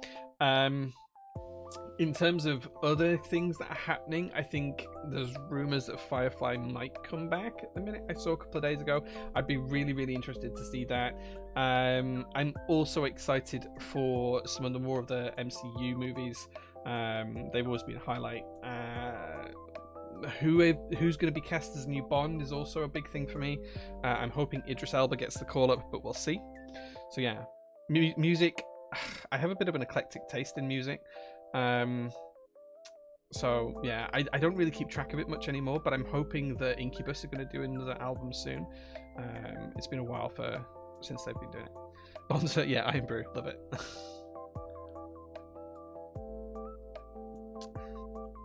Clap says, do I see myself doing prototypist in 10 years? Okay, so this is an interesting question. So I was doing prototypist since November 2019 up until April of this year in tandem with a day job. So I used to have a day job. I used to be a senior program manager for a financial institution here in the UK, and I was good at my job. I enjoyed it for a long time. I did it for 15 years, thought it was great, loved it. And then I retired in April of this year. Now, I don't do prototypist for income. I've put my own money into prototypist, but I have zero income from prototypist. I don't take a salary. I don't get any kind of annual benefits from running prototypist or anything like that, other than the fact that I own the company. But I don't take any income whatsoever, and I have no income right now apart from what I earn from streaming, which is like £100 a month, $150 a month at most, if that. So I have zero income. So that's to kind of put it into context. But prototypist is growing constantly. Like the more time I can invest in prototypist, the more we can do, the more we deliver. So I don't have any shame in telling you that Prototypist is a 7-figure company in British pounds, multiple 7-figure company in US dollars when you compare it across. It's grown a lot. It's grown hugely in the past year. So I see it lasting for a while. I hope we can continue to grow. I hope we can continue to offer the community in the UK great products at great prices, because that's what we've always based it on. I'm hoping that I can get my personal investment back out of Prototypist, because I put about 7 figures of my own money into the company to keep it going and to buy extras and everything else, irrespective of the fact that we're doing 7 figures plus of revenue already as well. So I want to get my personal investment back out, but other than that, I don't want to make money on Prototypist. That's not my aim. I don't need to use it for income right now. I'm hoping I don't ever have to do that, but I do want to keep it going for as long as possible for the community. 10 years is a long time. Like 10 years is a long time. I think 2 years has been kind of crazy and a huge roller coaster, and I'm thoroughly grateful that I've been able to be part of that for the past 2 years. And I've been part of this community for nearly 10 years now. I've been streaming for the past 5, and I've been a vendor for the past 2. So yeah, I'd kind of like to hope that it would last. I don't know where the community is going to go in 5 years. If I look at where the community was 5 years ago to now, it's such a huge phase shift and a huge design change, and kind of like grown in so many different ways that it's kind of nuts. I don't know if that's going to keep happening. If it does, I think some bigger players such as Corsair and other companies like that are going to step into the fold and will take over a lot of the business. We're already seeing that with GMMK Pro and a few of the boards as well out there. So I think that will probably, be detrimental to some of the smaller vendors out there at some point. I don't know when that's going to impact us though. 10 years, I don't know. I think the next, my current kind of plan is based on the next 3 years. I know where I want to go in the next 3 years. And I know where I want Prototypist to be within 3 years from now. Beyond that, I don't have any plans. Like, it's so difficult to try and plan more than 3 years ahead in this kind of hobby. And the 3-year plans are very much up in the air as well. Like, the next 6 months is planned to quite a lot of detail. The next 12 months is planned to a good amount of detail. Beyond that, it starts to get a little bit fuzzy. Now, I have plans up to the 3-year stage, but it does get fuzzy towards that 3-year point. 10 years is a long time. I have no idea if the hobby will even be around in this kind of environment in 10 years. Look at how far PC gaming has come in 10 years. Will it still be around? I don't know. I'd like to think it will be. Will it still be around in the same kind of volume and same kind of numbers and the same kind of people? I don't know. It's hard to put an attribute to that. It's hard to even kind of judge that or come up with any kind of algorithm that would give you any kind of insight into it. Yeah, let's just see, right? Let's wing it and see. I'll tell you what, if we're here on the 10th anniversary, whatever board I've designed at that point, I will give you one free if you come back to me. Because I'd love to say that we'll be here in 10 years, but I don't know. Our Anubis Switch is going to be stocked in the store. So they were, and we sold out. They will come back at some point. I don't know when. I don't know when. That's the current answer to that one. At some point they will come back. Okay, let's flip back over to the build stream here. So we've now got our PCB all nicely soldered. Everything is nice, neat, tidy. All the switches are in place. The carbon fiber plate's looking good. We need to give a nice purple wipe down. We also need to get a JST cable. We'll worry about that off stream after stream before I ship the board. Next job now is to install the gaskets in the cases. So we're going to take the bottom gasket first. In fact, no, we're going to take the top gasket first. And we're going to install this in the case. Now this goes this way up. As you can see here, this way up, it sits on the plate like so. It goes this way up into the top case, which is here. So it goes like that. So we're going to flip the top case over. And the first thing we're going to do is we're going to apply a little bit of glue just around the edges of this. Let's move this out of the way.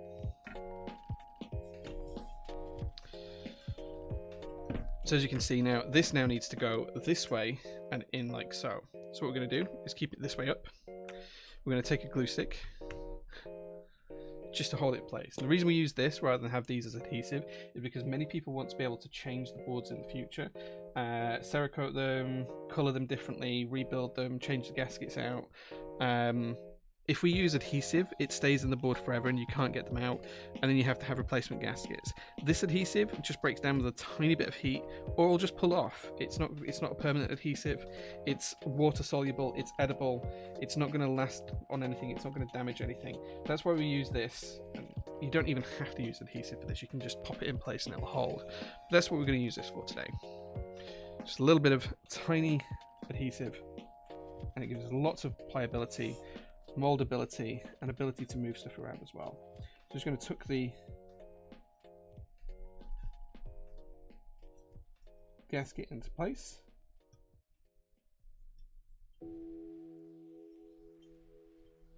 Make sure it's all sat down nice and neatly.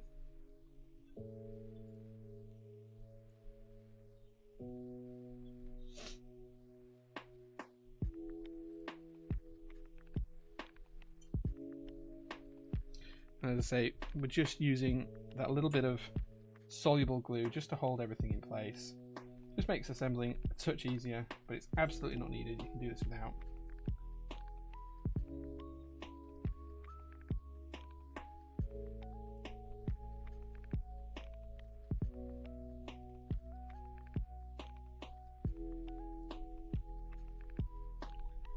And there we go. That's our top gasket. All installed nice and neatly. Done. Time for the bottom gasket.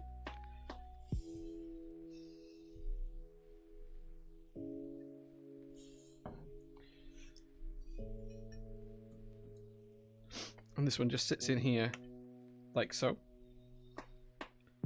So we're just going to do the same thing again with this one, just to hold it in place. More to make it easy to assemble, not to really hold it. You can actually use lube for this as well if you want to. So you can just put a dollop of lube in each corner, a little bit in the straight long bits, and it'll hold just the same. Like when you're installing O-rings on a build and you just want to hold them in position for a second. That's all this is for. It's not a permanent glue. It's not going to hold anything in terms of like give it holding power or staying power. It's just to keep it nice and neat while we align everything. Simple as that. Just an aid to assist us. Think of it like a bit of a helping hand when you're soldering. That's all it's for. Okay, gaskets are all installed. Now, as I say, I will, before I ship this, I will put a JST cable that's missing from there to there, but I need to clean the PCB, so we're just going to assemble it for now, and then we'll disassemble it later before we ship it to the customer. Just going to drop the PCB and plate on top of the gaskets here. Make sure it clips in nicely. Make sure it's all nice and flush. It's looking good. Saves.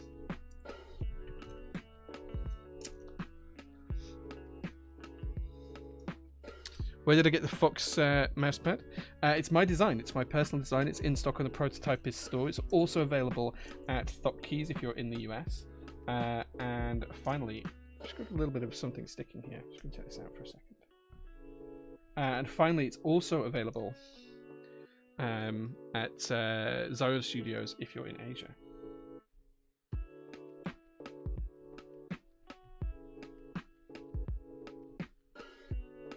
Interesting.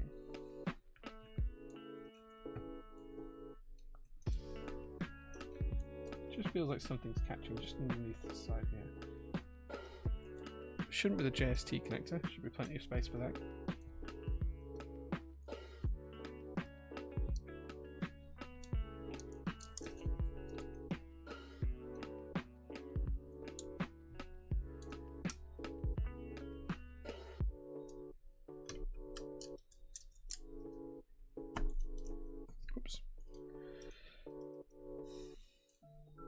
There we go. All nice and neatly aligned. Next job we're going to do is just pop. He says as he lifts it out by mistake. Next job we're going to do is just pop the top case on top. Just like so. You'll see that it all aligns nice and neatly. And then it's just going to screw the screws in from the base and then pop some keycaps on the board. Just going to pop screws in each corner. Just going to tighten those up gently, not fully tight, just finger tight. Just make sure all the alignment's there. Once it is, we'll tighten those down nicely. And then we're just going to go work around the board.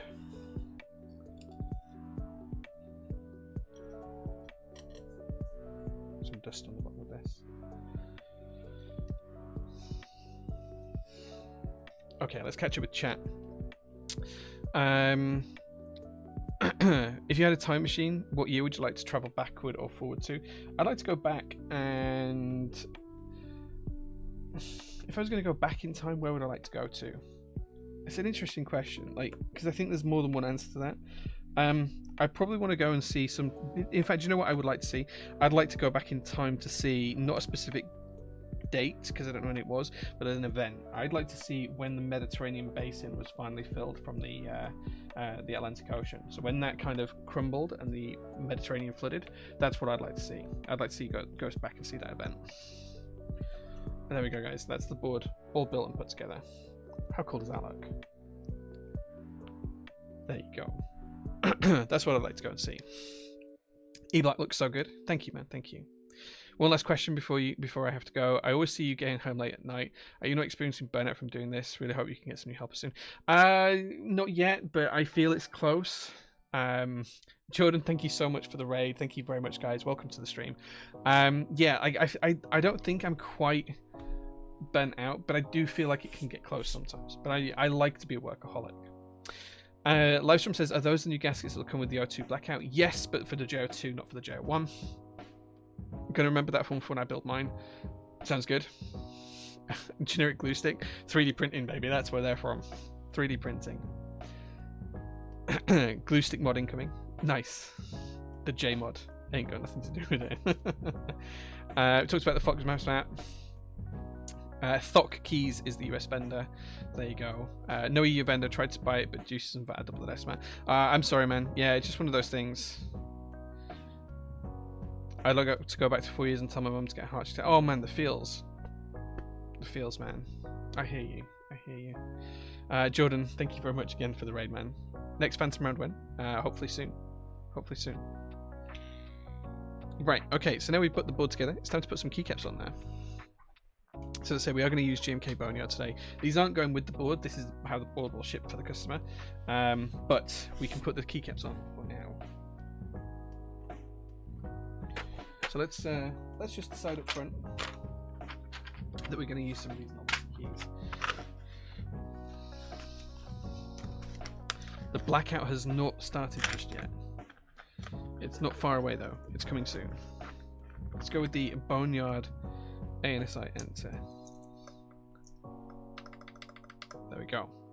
This is the J-01, yes.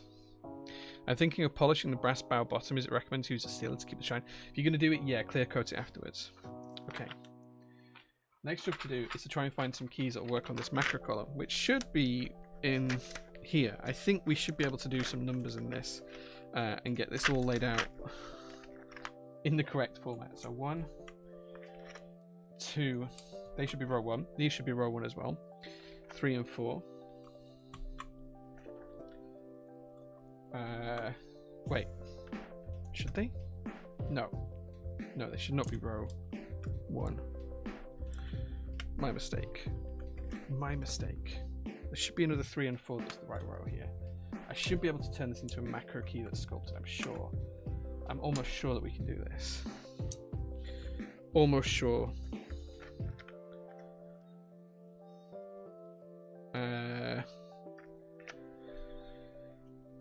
No, we can't. Okay, so we can do 3 and 4. Okay, so we did have these right. 3 and 4.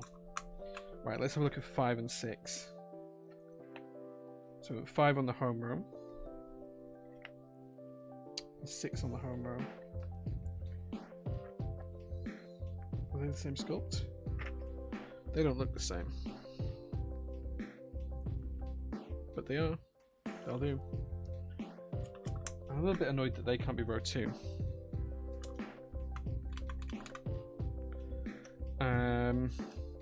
Then can we go the next row down? I don't think we can. I think we have to start the other way up. Let's start the other way up and go up.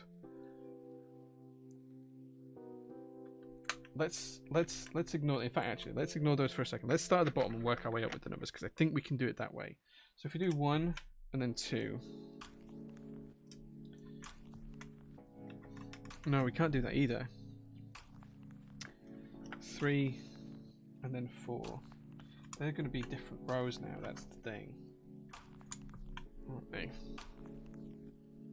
Yeah, so that makes these different rows. 3 and 4 are different rows then.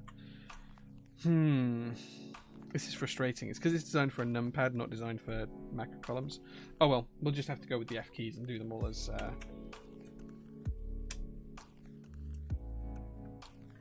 just do them all as F keys. You just need 9009 relegibles. Yeah, well, yeah, I agree. I agree. I don't disagree.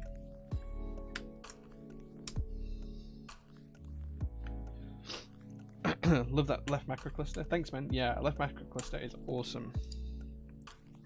Okay, I'm really upset that we can't have...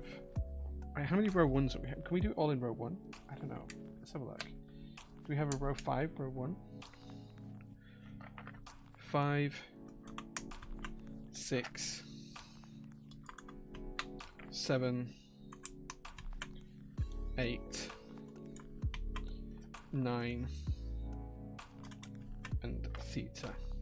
There we go. That'll do. That will do. Let's do them like that. Let's do them like that. All row 1. It'll do. It looks nice enough. It's close enough to go back. Right. Next job is to put all of the alphas on. So let's go for that. Adam, you okay there, man? You okay, dude?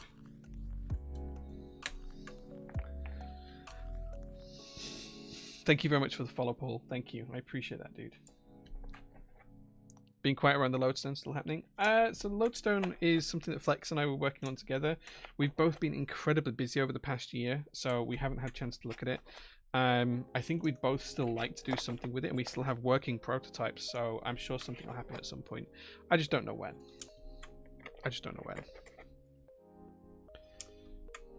Can you smell burnt toast, Adam? Let me know if you can spell burnt toast.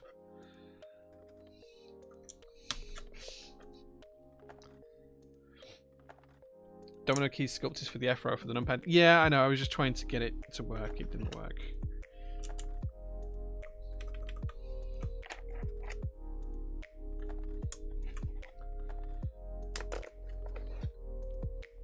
Oh, thanks, Paul. Thank you, man. I'm glad it made you happy. Like I can't wait to hold that in stock. Like I think putting DCS 9009 in stock is going to be awesome.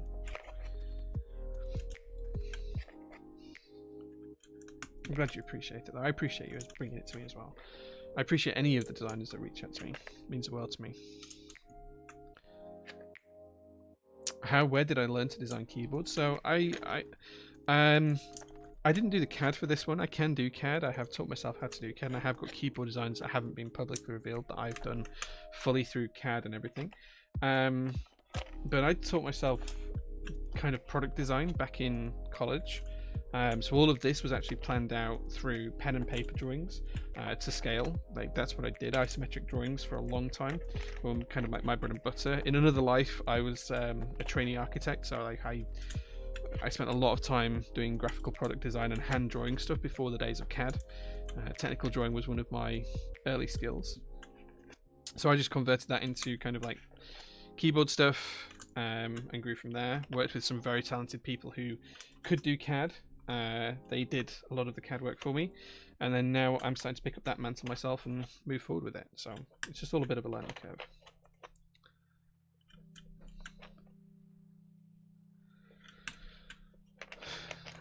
Rico says, where do you get the wood paneling for the walls? It looks so good. Thanks, man. I'm glad you like it. I'm glad you like the wood paneling. It's actually a product made in the UK. I think there's multiple variations of it around the world. It's called AcuPanel, ACUPANEL, AcuPanel. It's pretty cheap. It's pretty good. I'm pretty impressed with it. It was dead easy to put up. I had it on my Insta stories at the time. It took me 90 minutes to do the whole wall, which is 10 meters long, so it didn't take long at all.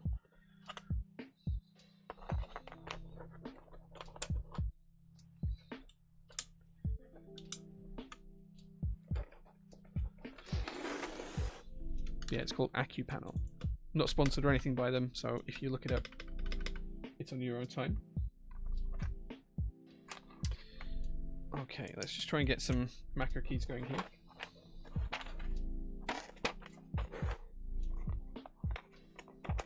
And then fill in the rest of the keys that we need.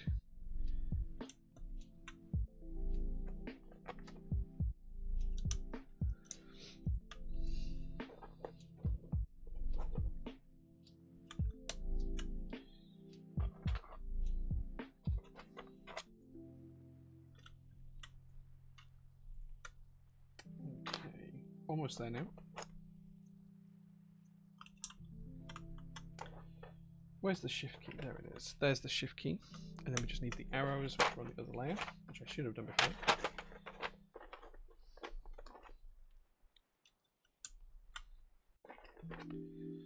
I've been looking for something like that. I'm not a fan of traditional sound panels and really love like the warm wood look of what you did. Yeah, if I turn up the camera brightness, you'll be able to see a little bit more behind me.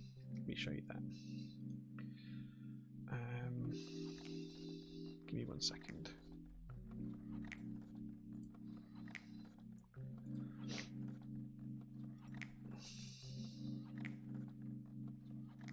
There you go. Make it a little bit brighter in here so you can see the wood paneling a little bit more detail. It's good stuff. It was like, I think it cost me like £1,000 British pounds for the whole wall. And it does go around a corner, so it's kind of like up here into the corner and then back. There's like a corner just over here. That is the corner of the room. So yeah. Okay, so we've now got keycaps on the board. Let's take a look at it and see what we think. So here you go, guys. This is the Clack Keys J-01 10 key version in E-Black with brass pen rail, dusk pandas,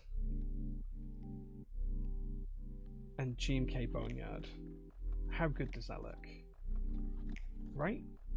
Now these are stock switches, so I'm not putting much stock in the sound of them. But as a looks piece, this looks so good. Now the guys at Clack Keys don't get the key set, sadly, but I'm sure that they're going to do some cool stuff with the board as well. I can't wait to see what they put on the macro pad. Very, very excited to see that. I'm not sure how this is going to sound because these are stock switches. It's going to be quite loud, I think. Should we just give it a quick listen? Let's pause the music for a second. Okay, let's give it a quick listen. I think it's going to be quite loud because these are completely stock switches and it is designed for loop switches, but let's see.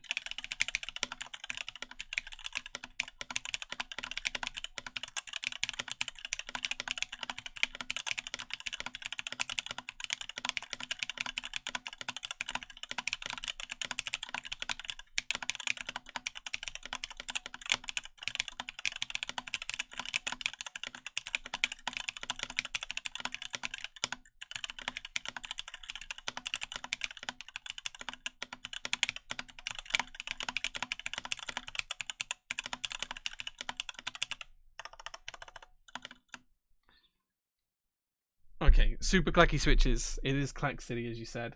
In my opinion, these need lubing. So Clack Keys, guys, if you want to rebuild this, let me know with some lube switches, or I'm sure you guys can do that yourselves. But it sounds pretty good. Like for unlubed switches, that's not bad. Not bad.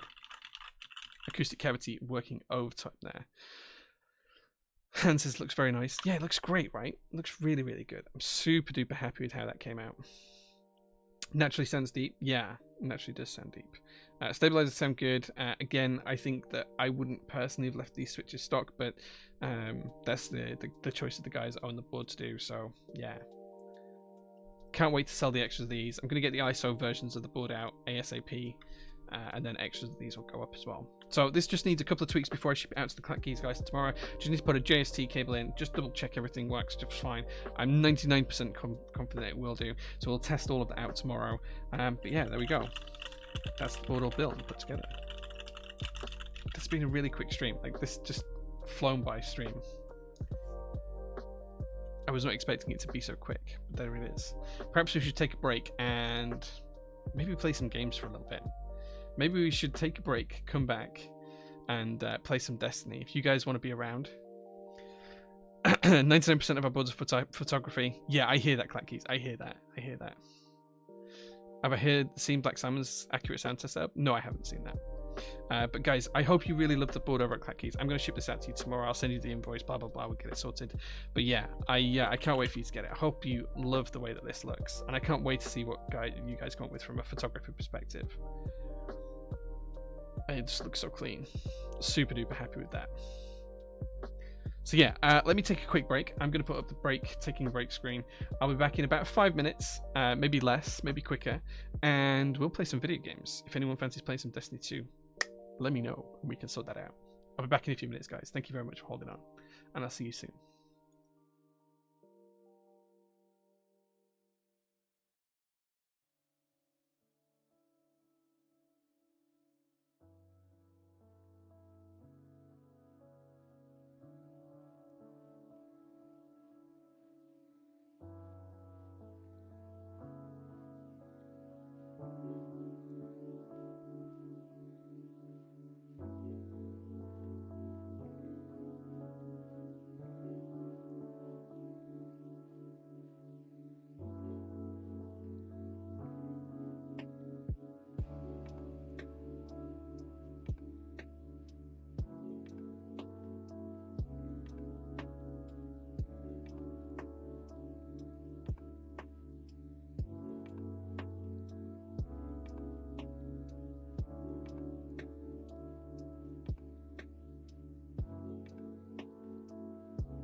Okay, guys, I am back. Gonna try and get Destiny showing for you. Let's see if we can do that. Whoa, why has it done that? Why has it done that?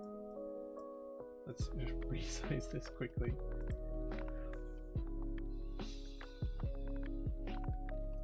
There we go. So we're gonna play some Destiny. I should change the title of the stream over. Actually, let's do that really quickly.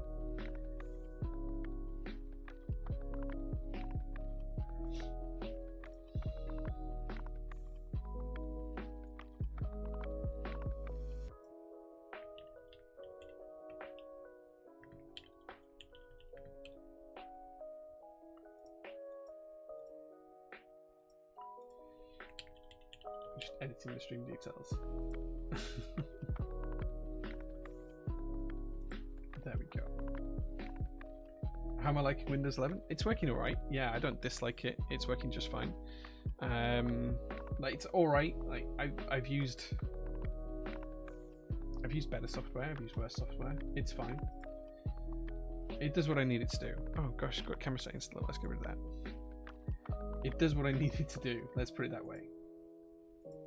Which is all I can ask for anything else. Like anything like that. Right, let's get the controller turned on. Because this thing sometimes just takes a while to connect, so... Oh, and there we go. It's worked first time. So, is that going to work now? No.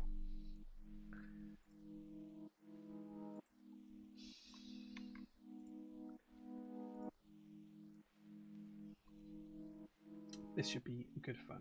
Windows 11 gang. You on Windows 11 as well, title? Like, we have it on the workshop PC as well. I was worried that a load of software was going to break, and then it didn't. It just worked just fine. So, yeah, I was pretty impressed by that. I'm not quite sure why this isn't loading. Let's see. There we go. Looks like it's loading now.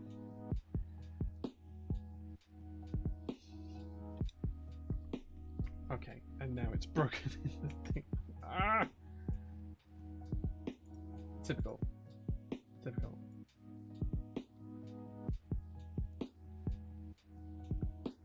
It's not going to let me zoom it in, is it? Right, okay, what I need to do is turn it off Windows mode. That's what I need to do. Oh man. Why is it being such a pain?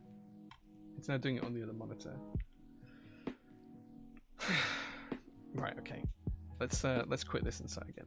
It's now playing it on the other monitor. Like, yeah, stop playing it. Start it again. It started playing it on the vertical monitor, which is really frustrating. Right, playing again. Let's see if it works this time.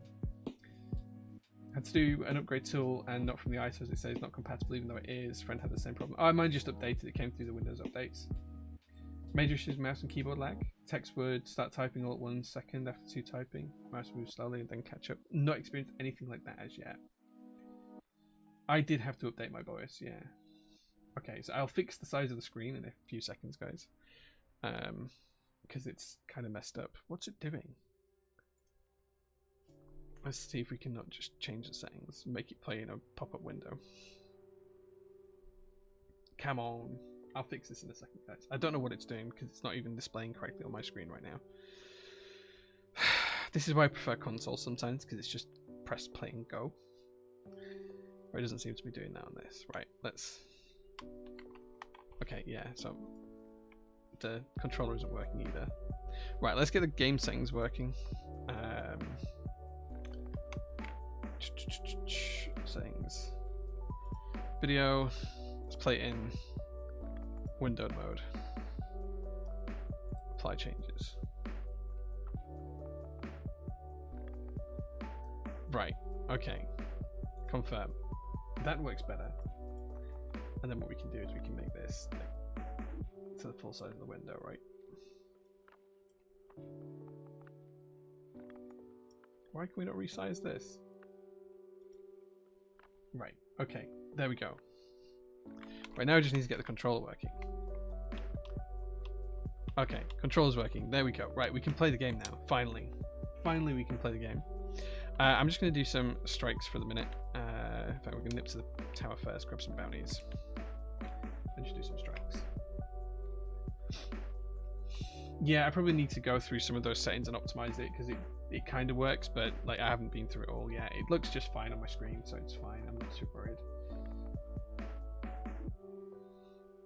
I don't really stream video games, so it shouldn't be too much of an issue. Oh, I did get a farewell. Don't like that. Not a fan of sidearms, so let's get rid of that. Let's also pause the music and see if we can not turn up the volume here.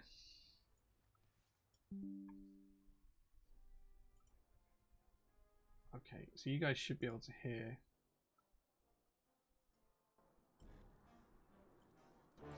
There you go. You guys should be able to hear Destiny now. Let me know if it's too loud. Where am I up to in D2? So I've only just recently restarted playing, because I'm a filthy console scrub, right? That's where I learned to play the game. Hi there.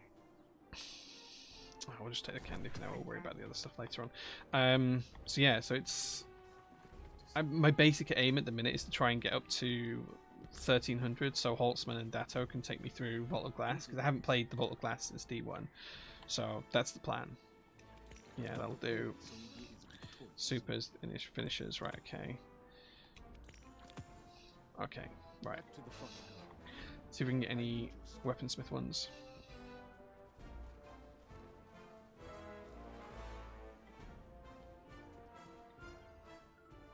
What do you need? Okay. Water rifles, probably not going to use a hand cannon.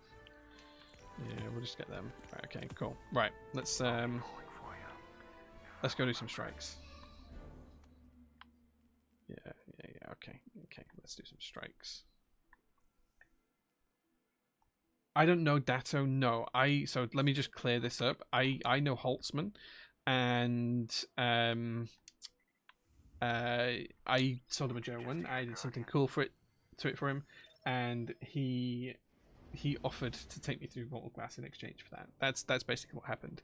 Holtzman is part of math class. Yes, Datto. I think Datto wanted to get a J-01 as well at one point. That didn't happen for whatever reason. So yeah, we'll see.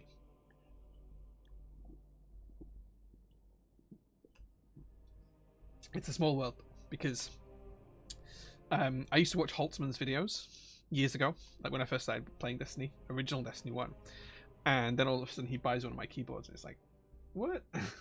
It's just nuts. It's kind of crazy how things like that happen sometimes. But yeah, he's a cool guy. We need to get some hand cannon kills, so let's put a hand cannon on. What else do we need to do? What else did we need to do? Wrong one. There we go. Solar weapon, hand cannon, auto rifle, finishers. Okay, need to try and get some finishers in this. How have we still got 92 viewers? How is 92 people still wanting to watch me play video games? That just doesn't sound like a good thing. Like, I'm terrible at this game.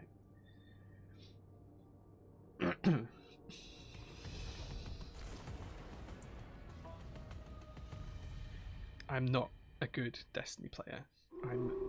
Well, wow. I'm already dead, apparently.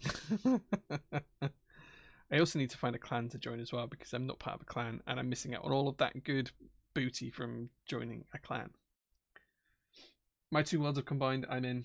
Yeah, I used to play a lot of Destiny. Like, Destiny 1, I put 3,000, 4,000 hours into. Destiny 2, I probably had like 900 hours in. Right, okay, so he's going for those. Let's try and grab some of these ones. I still remember how a lot of the game works, but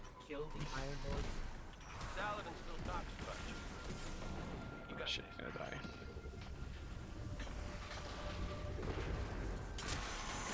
Do, do, do.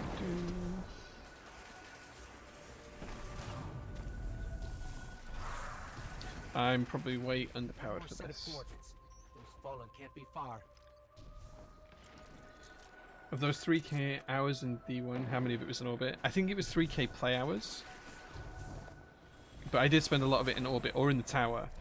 Like, in the tower seemed to be where we spent a lot of time, like just randomly.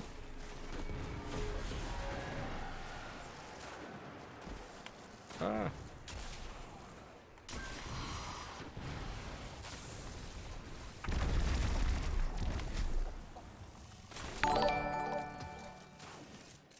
Alessio KB, thank you so much for the raid. We've actually finished doing keyboard stuff, so we're now playing Destiny of all things. I don't know where my teammates are, but they don't seem to be anywhere around. But thank you so much for the raid, man, and thank you for everyone joining as well. We've literally just started playing Destiny 2. Well, not... We played it more than once, but... there we go. He's got that. There we go. Let's go. We've literally just started playing today. I mean, we finished the keyboard build. Where do we need to go? What's up here? Oh, it's up there. We're dead. We're dead. We're dead. I kind of got lost on the map. Die. There we go. So you can tell that I used to play a lot of PvP games because all I ever do is reload.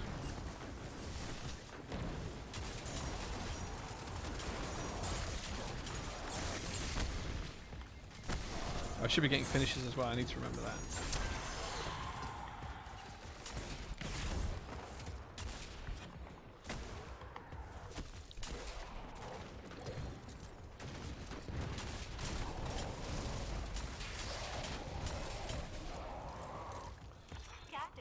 There we go. But yeah, welcome Raiders. Thank you very much for being here. Appreciate it.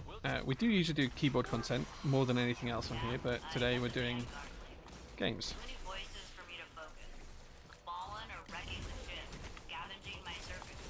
Let me get the finishers.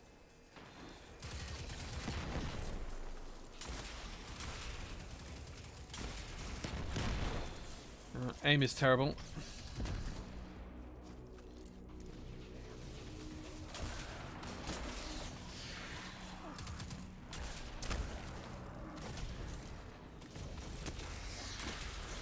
There we go.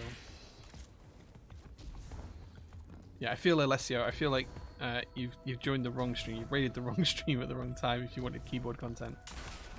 Oh, that was such a crap shot. Stay close. Man, something's killing me. Barriers down soon.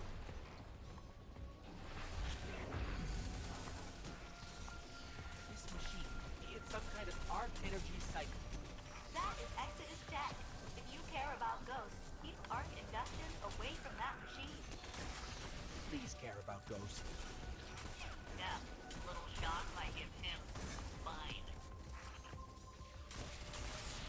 I was never a fan of this strike. I think most people used to leave it when I used to play Destiny more frequently.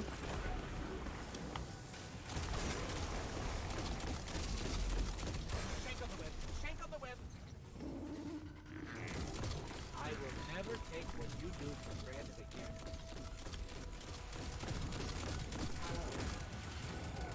Try to get these servitors down.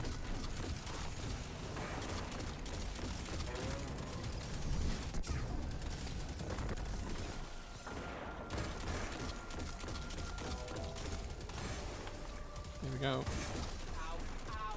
Can I get a hand? Thanks. I can't imagine the pain you go through.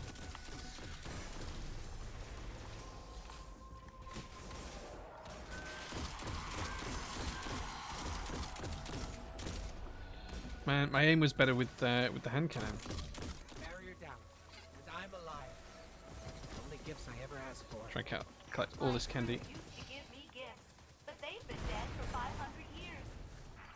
Let's, see what those darn fallen are up to, huh?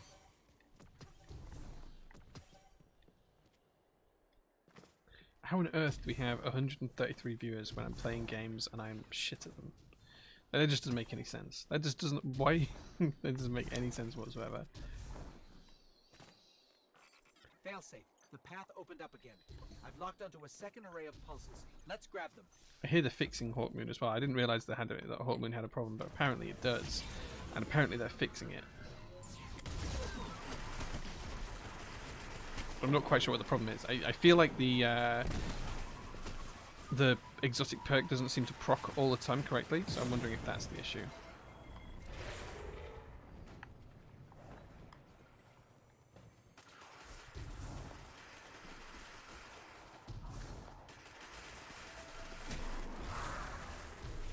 Hello?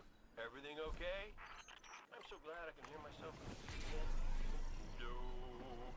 Do, re mi fa sol la ti do. Playing D2 as well as watching me. Nice. Farming Metaweaves. They're one of the planetary pickups, right? I can't remember which planet they're from, but I do vaguely recall them.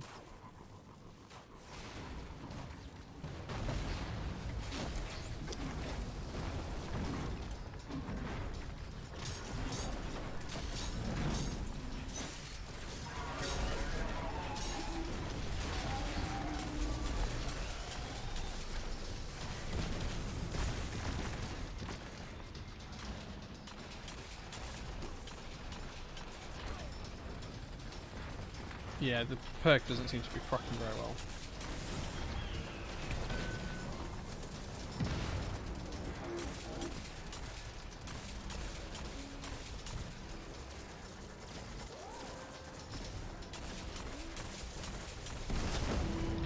That'll do.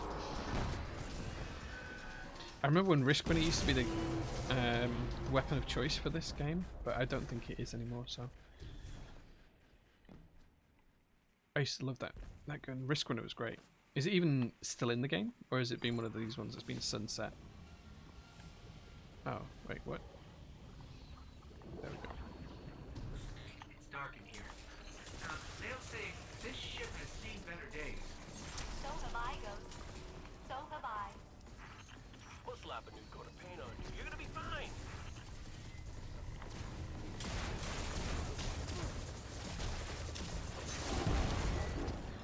There we go. I have to try and recall where I'm going on here. I think it's up is basically the premise.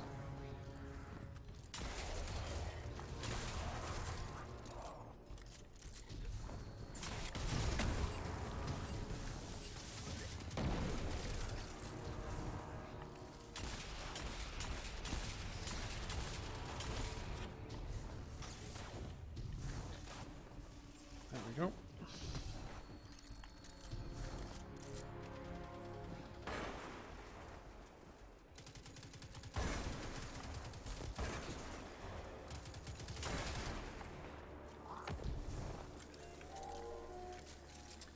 Still fun with arc chaining. Yeah, like I vaguely remember that being a thing, but I don't recall what changed or why it's not the case anymore. And that was the worst Nova bomb ever. See if we can burn him down quickly.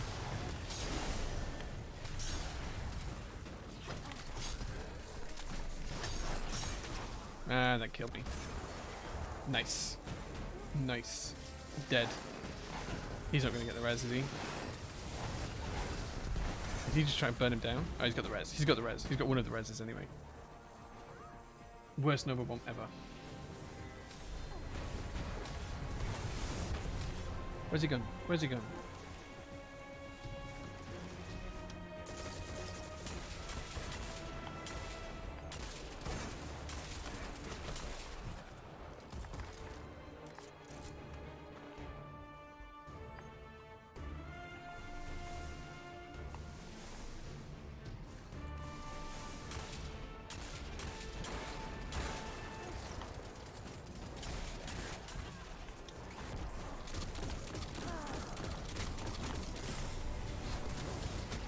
Whoops. Didn't even see that coming. Such a terrible player. At least we got bounty done.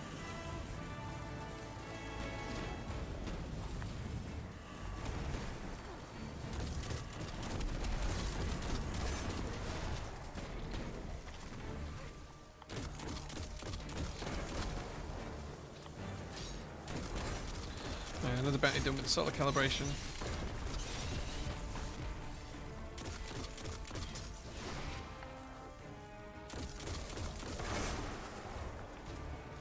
Where's the boss?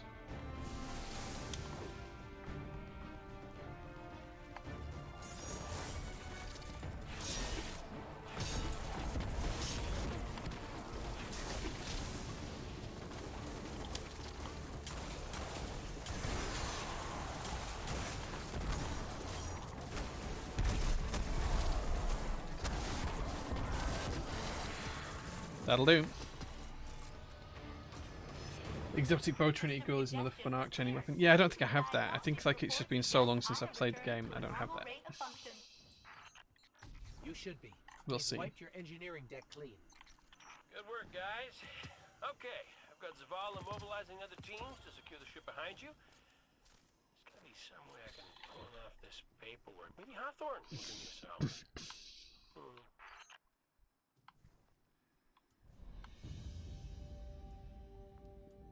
Let's get rid of some of this stuff that we don't need.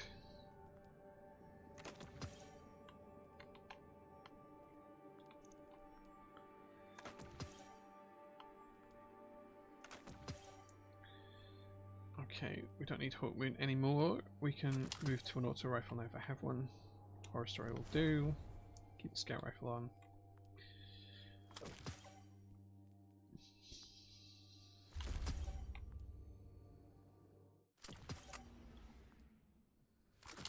Are these boots any better? 84, 82. Nope. Okay. Yeah, I'm not quite sure what happens with catalysts. I don't think catalysts were a thing last time I played the game. In fact, I'm pretty sure they weren't. It feels like it's a very long time since I played the game, so I'm kind of missing a lot of stuff like that.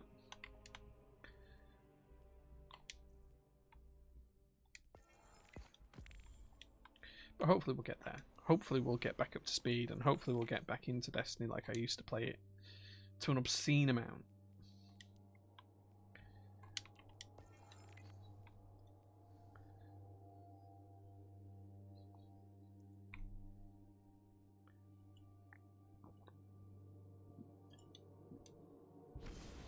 The Fallen will continue to claw at the walls of our city unless we strike them down. Beneath the ruins of the Cosmodrome and the shadow Linear of the fusion old rifle, Valley auto rifle will shall get done in this locate the one. House of Devil's Lair and the high We haven't done a Sun Nightfall Strike. I need to get 5 finishes. I need to try and get 5 We finishes. must destroy this machine gun And super kills. and Right, let's send their change souls super. screaming back to hell. Do you want Overwalk on? Let's move over to an Overwalk for a minute. See if we can get the exotic kills this time. Yeah, I used to be a hardcore Destiny 1 player. Like, I used to do so much. Oh, this might be a good area to get my thingy kills.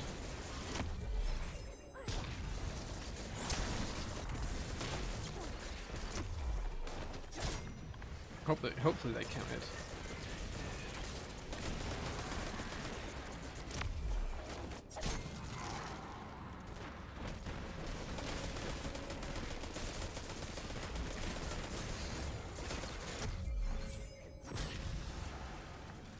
Hopefully these are going to count.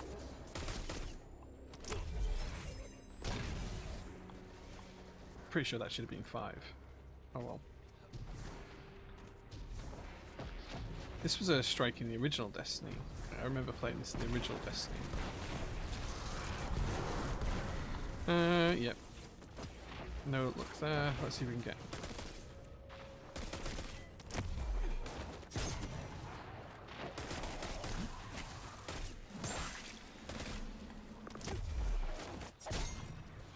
There we go, that's finishes. Right, now we can concentrate on auto rifle bounties. And then we can do the strike properly. Where did he go?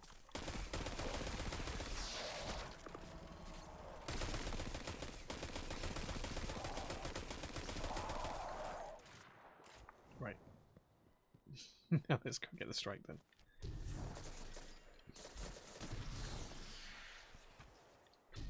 $13.40 at the minute, but only 1 character. Yeah, like I have no pretense of being able to run 3 characters like I did in D1. The plan is to get my Warlock up to speed and then move over to my Hunter. So get the Warlock up to 1300, and then move over to my Hunter, and then main the Hunter afterwards. That's the plan. I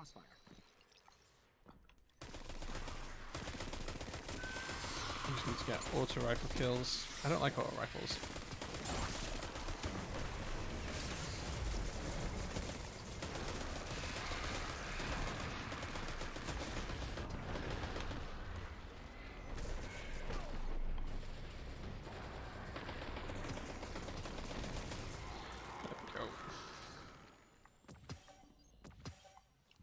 I am glad that they've switched Destiny back to having unlimited primary ammo.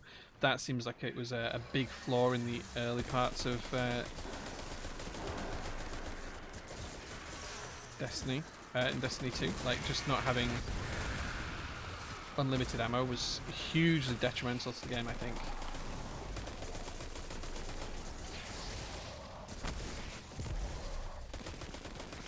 Man, I do not like this auto rifle.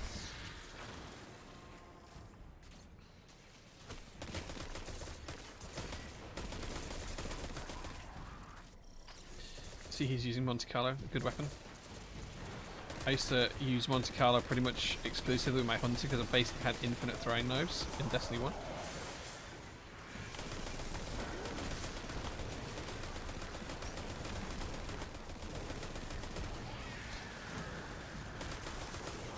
There we go, auto rifle's done, great.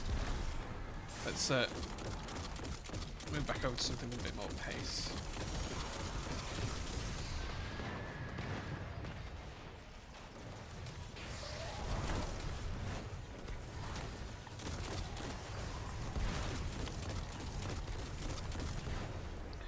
Nice. I keep meaning to go back to D2, but no idea where to start. Not really played it since. I think that was my problem. So I just started playing it and just picked it up and just started playing it. Pretty complex. I think that's all you can do.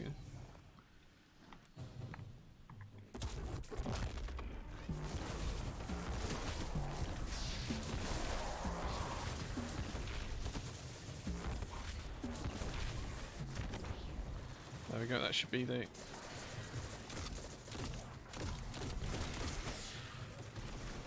Those kills done as well.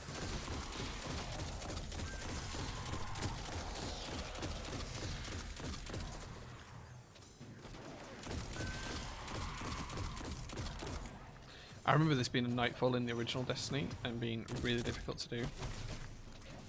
That's a long time ago though. I'm glad to see they're bringing back some of the old strikes.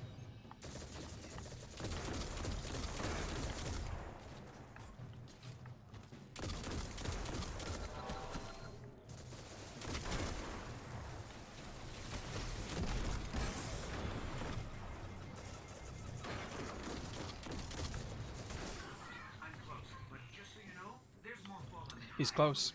He's close.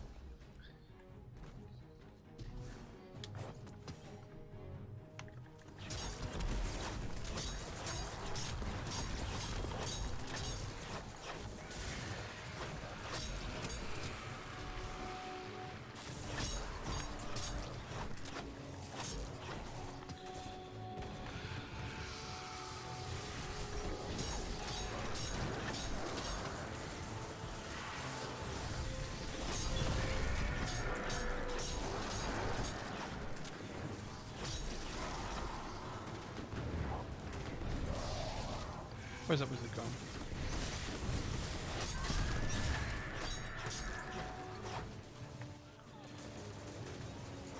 See, I remember when swords got introduced through Crota's End, and it was pretty cool at the time, but they're just unbeatable for just mob control.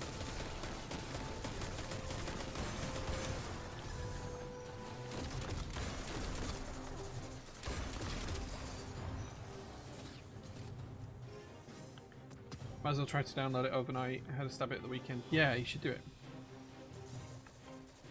Do it.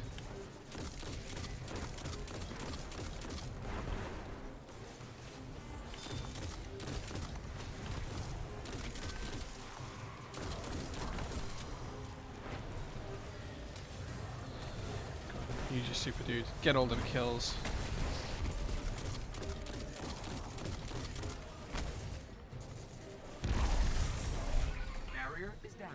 There we go.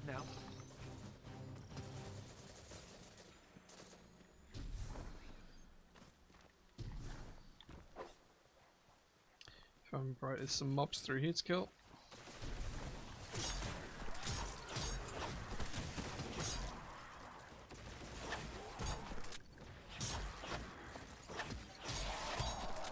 There we go.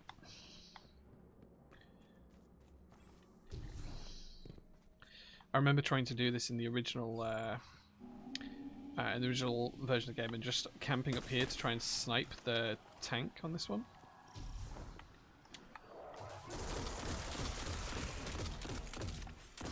The lair is up ahead, under that colony ship. Just on the other side of all those depths. Oh, that's new. What the hell's a brig? And that's a tough thing as well. That's not dying. That isn't dying. Where's the crit spot?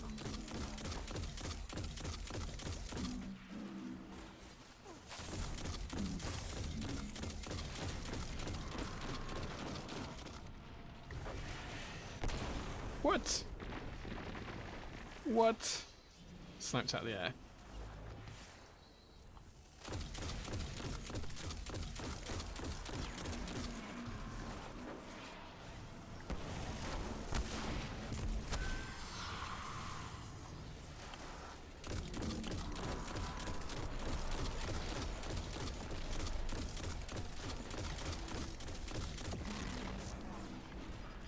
Where's this guy?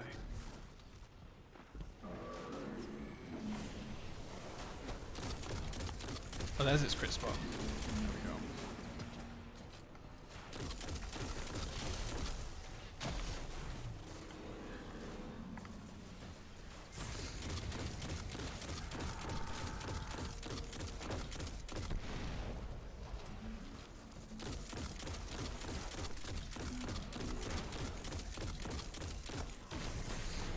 Oof. Man, that hits hard. It's like a truck. Quick spray on the brinks like after you do like half the health. Okay, cool. Icebreaker meta. Yeah, I remember doing it with the icebreaker, dude. Like that was a thing. That was a whole thing.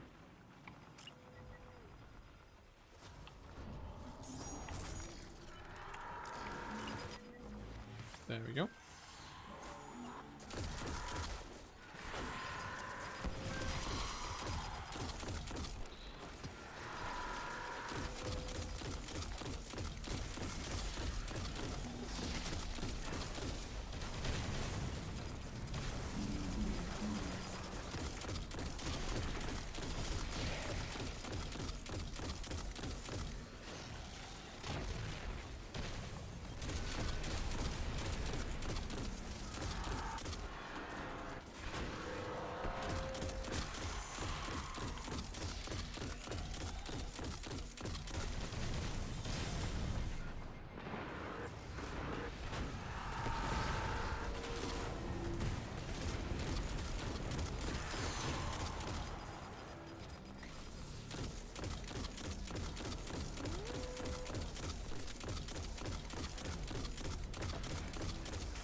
I do not remember mobs spawning this often in this. There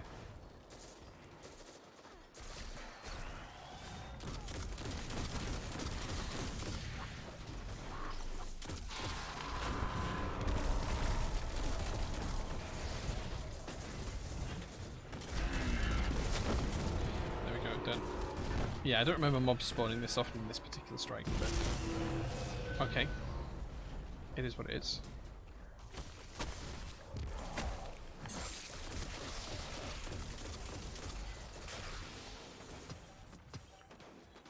Do man.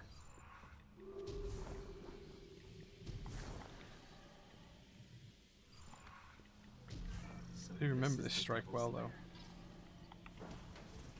Right, let's see if we can.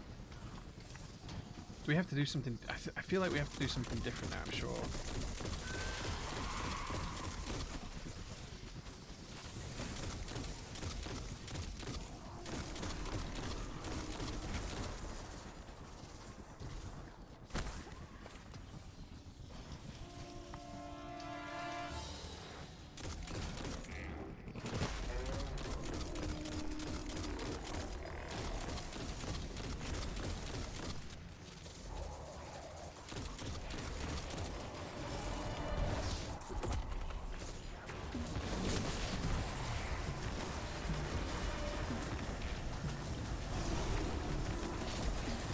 Yeah, this feels slightly different.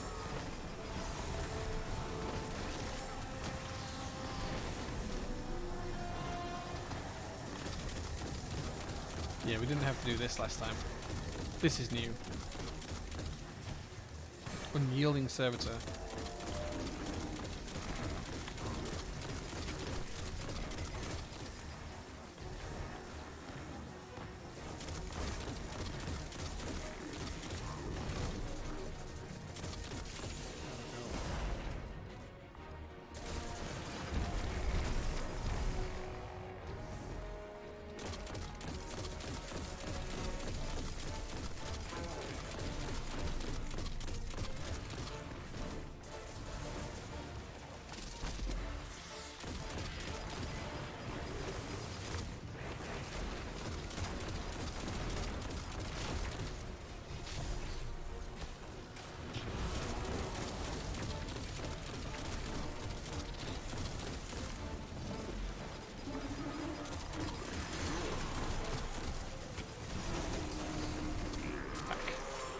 Fuck.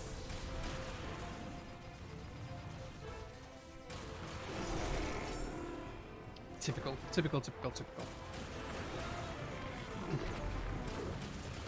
How is that guy 332? How on earth is he level 332 this season? That's just kind of nuts.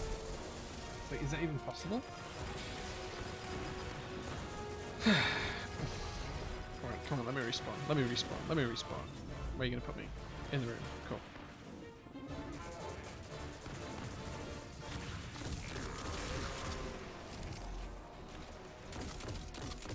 He's immune.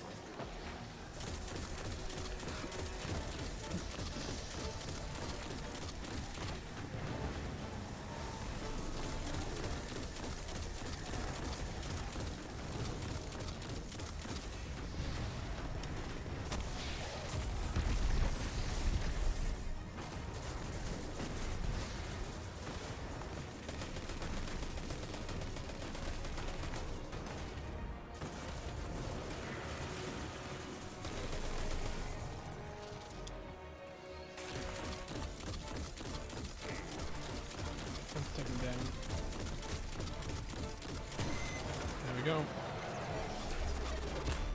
Well done.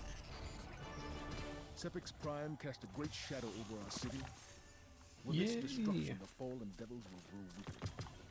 But we Right, must one more stand strike, and we should get some pinnacle The gear. fallen are crafty, and they'll find ways to survive.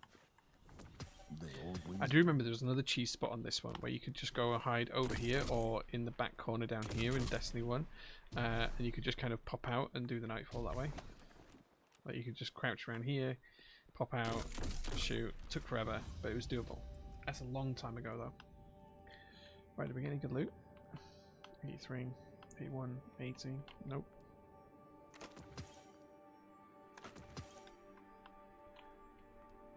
Nope. Nope. Okay. You have some spectral pages, though, that's good. Can farm the event later on tonight, or tomorrow, or something. Tuesday, I think. Tuesday, we're going to try and spend the whole day on it. That's the plan.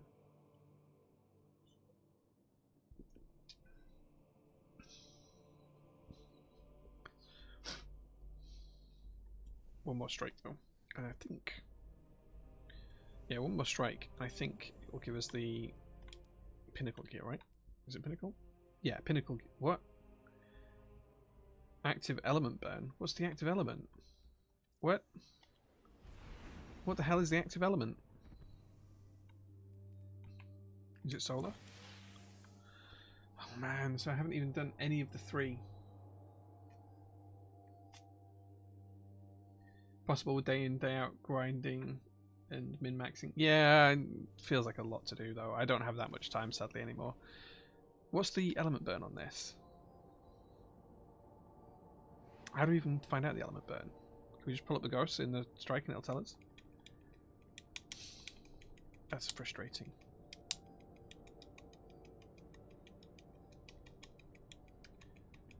I feel like it must be solar.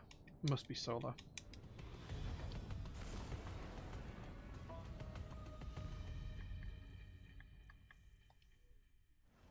Must be solar. Solar damage. Yeah, okay, right, okay, right. So, 3 strikes to go then. According to the data, it's a Red Legion research team. Research? All I can picture is bigger explosions. We cannot allow them any advantage.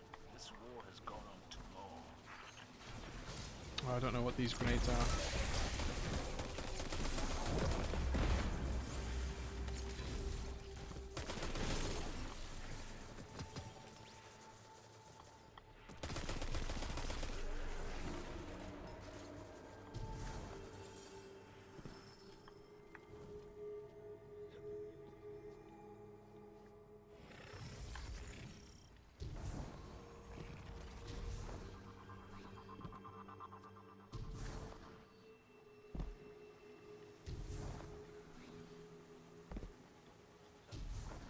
Right, okay.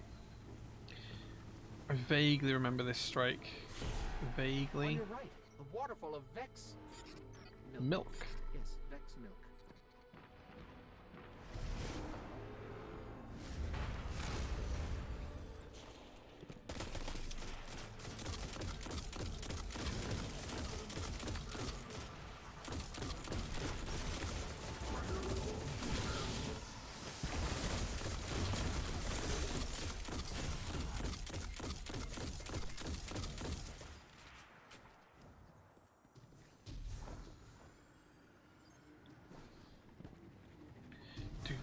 Do.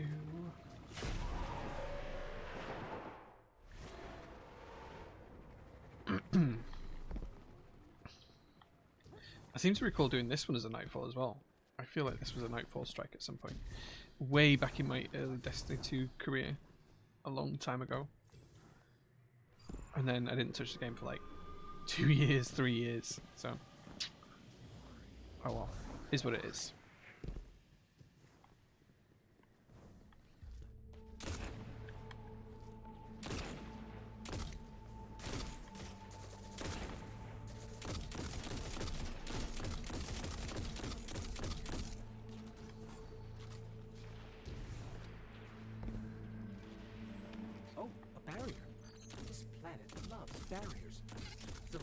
I think they're trying to contain the Red Legion. They have bigger problems, namely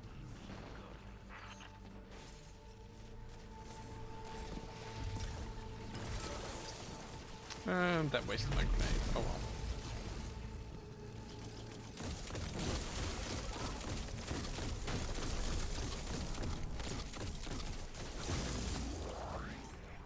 There we go.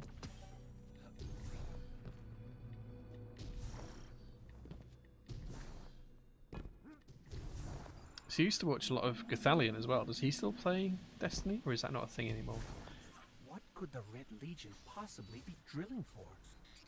Friendly query. What have you done to attract such hostile species to my planet?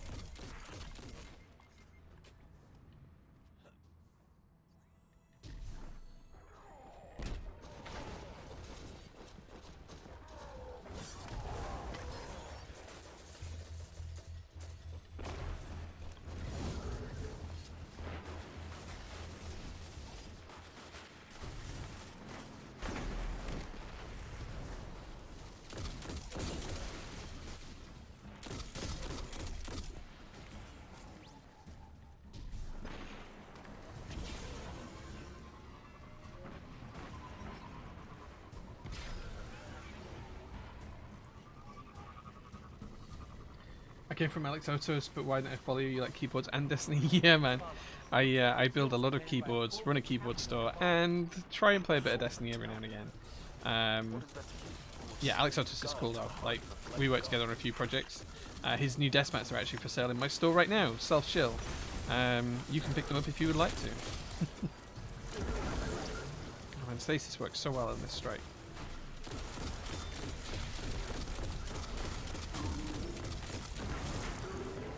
And wasted a grenade yet again.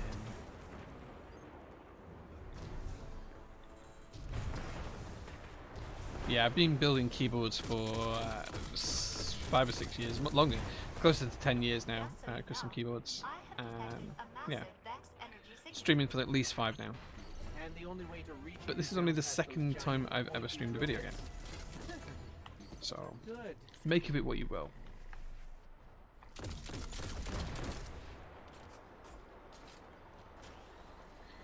And it's only the third or fourth time I've played Destiny this year. Like in the last 12 months, so...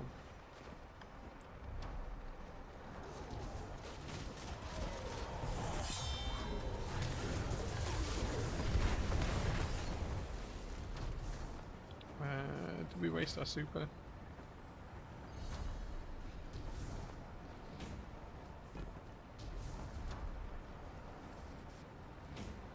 Looks like it. I think they want their drill back.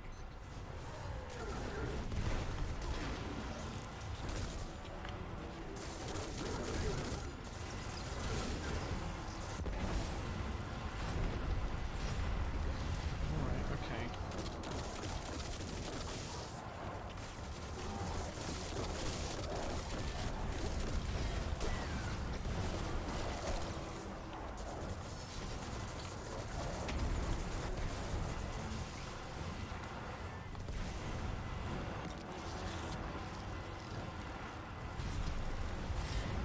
So while Witch Queen looks very promising, so it's good to get back in. That's kind of the main reason why I've been doing it. As well as that, the main reason, well, the biggest reason was selling a keyboard to a famous Destiny streamer who offered to run me through the Return of the Vault of Glass. That was kind of like the motivation for playing again.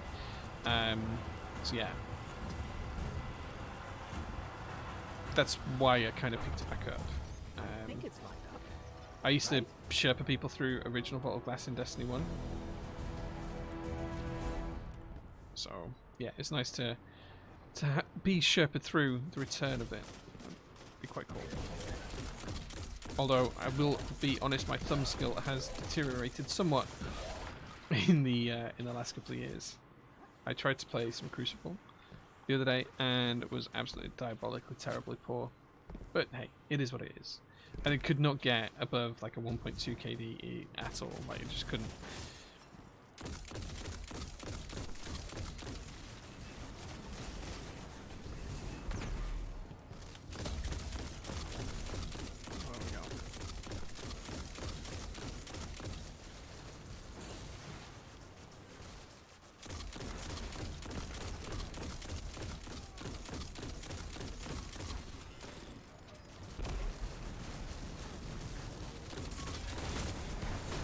Boom. Done. Mouse and keyboard shot? Maybe. I've never been a good mouse and keyboard player. Like, my reactions are just not fast enough on mouse and keyboard for a game like this. So I've tended not to bother.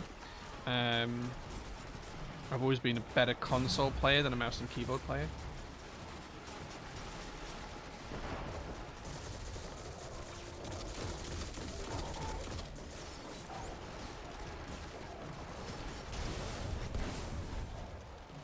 I can't actually remember where we're going here. Is it here? Yeah.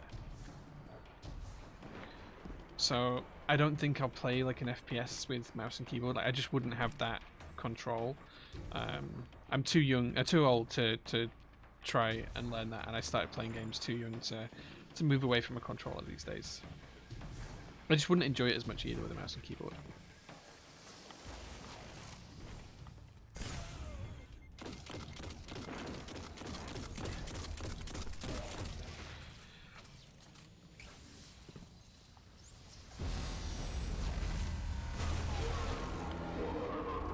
You had to get Sherpa through the vault yourself. Well, I used to be a Sherpa in D1, so like, it's kind of a big thing for me. Where's the crit on this? Oh, he's immune. That's fine. It kind of be like a really big thing for me to get to play Destiny again with some people. It's just going to be huge. Like my original clan just kind of all disbanded and we kind of stopped speaking. Like 6 months straight after the Curse of Osiris expansion. Why is he immune? Oh, is it because we've just over-damaged him already? Yeah.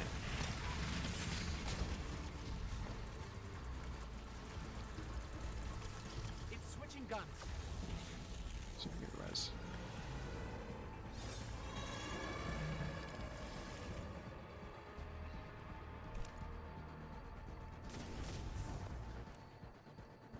And that was a shit grenade.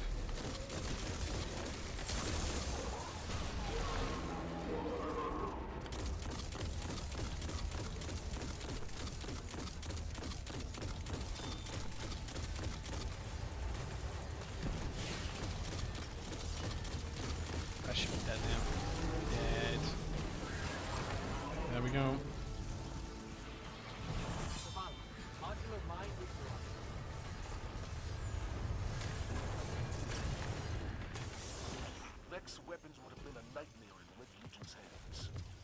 You won us an entire theater of this war. Cool. I would I hear the say guys over at rest, Keycaps also play Destiny. but we knew elsewhere. I didn't know. I didn't hear about that. Something tells me I didn't that hear about suits that. you just fine. How goes the collection of keyboards? I have a stupid number of keyboards, over 300. I don't know the exact number, but it's over 300 now. Never played Destiny 1 other than the very first demo, mainly due to being a PC player. I'll give D 2 points for running extremely well on all sorts of rigs. So I played Destiny 1 beta back on the PS4, way back in like 2013, I think it was. And then 2014 the game came out and I played it religiously. Like me and a couple of friends, we used to come home from work and we'd get into video conferences back in the day on actual mobile phone, sorry, like a work conference call and just play the game because there was no console chat at that point. It's kind of nuts. Yeah, I've got over 300. Yeah. I've been collecting and building keyboards for the past nearly 10 years or so. I've got everything from Keycaps to TGRs to my own series of boards to Percent Studios to Matrix keyboards. I have a lot of Matrix keyboards because I like them, Matrix Labs.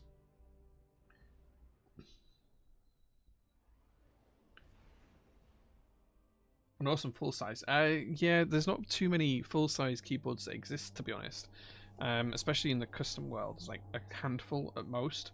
So yeah, full size might be a struggle, but there's some good TKLs out there if that does you. I have like a TKL here. I use the Heine TKL1 with matching numpad, so I use that a lot. There's like a little matching numpad here, so I use that a lot, mainly for data entry and spreadsheet work and stuff. But I think I probably have 20 in group buys that I'm waiting for. Main keyboard, it's usually this or my personal design, the J-01.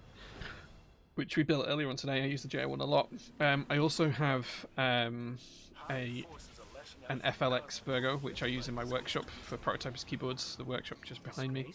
So yeah, I use that in the workshop a lot. So, but I do frequently change. So I have a Keycap number 2, which is an ISO layout, which I use a lot. That's the Phantom edition, so it's quite a rare one. There's only a handful of them. I use all sorts. Like, it just really depends. Really depends. Nice, I thought he was going to kill me then. Lots of movement ahead. Be ready for anything.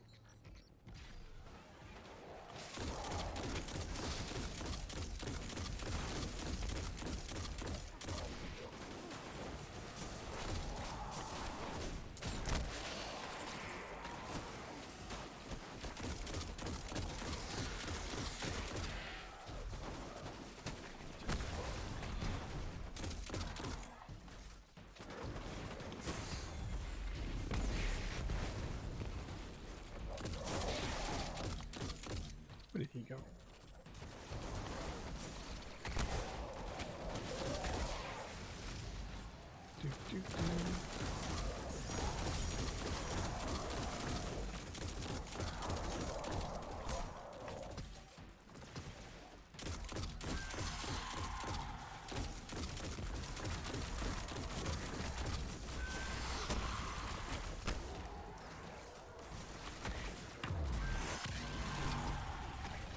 If I can get 2 pieces, that's also cool. Keycap 2, but I haven't been lucky. Mine was a commission, so I've never won a Keycap raffle, despite entering lots of them. But yeah, mine was a raffle, so I did buy the board.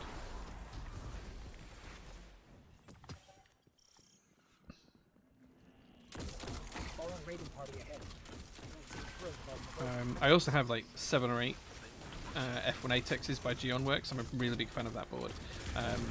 Like, it's one of the nicest boards I have that's cheap and easy to configure. And it sounds great no matter what you do with it as well. Like, you can put anything in it and it sounds good. Oh, that was some crap shooting there. What else killing me? Okay.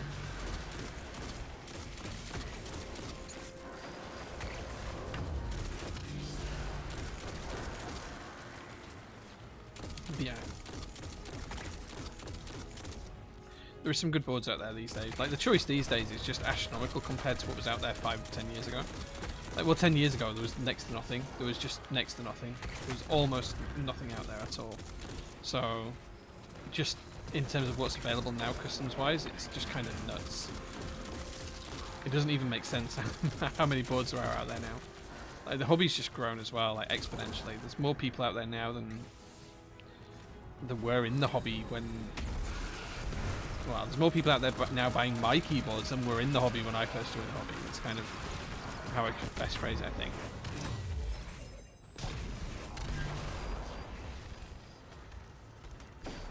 It's just really grown arms and legs.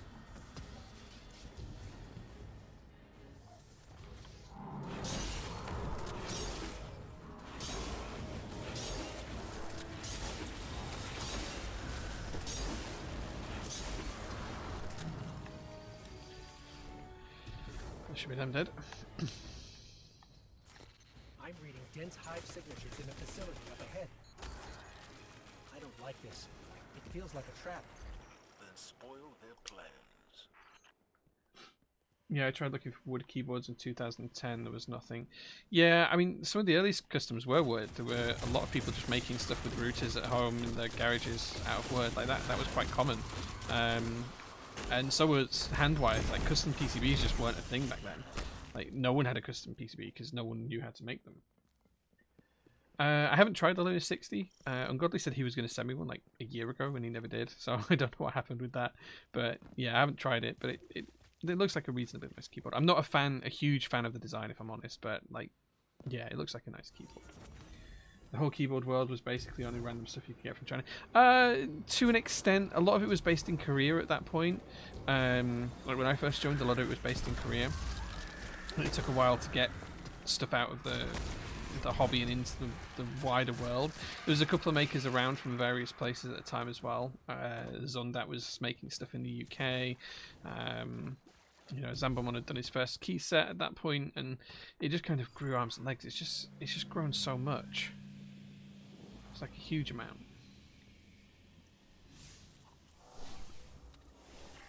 We're close now.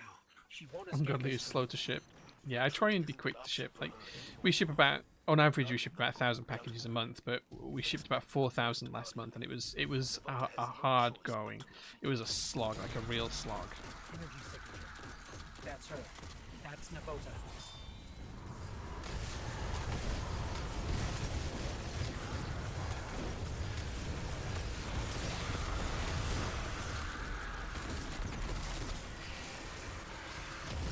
Stop slowing me down.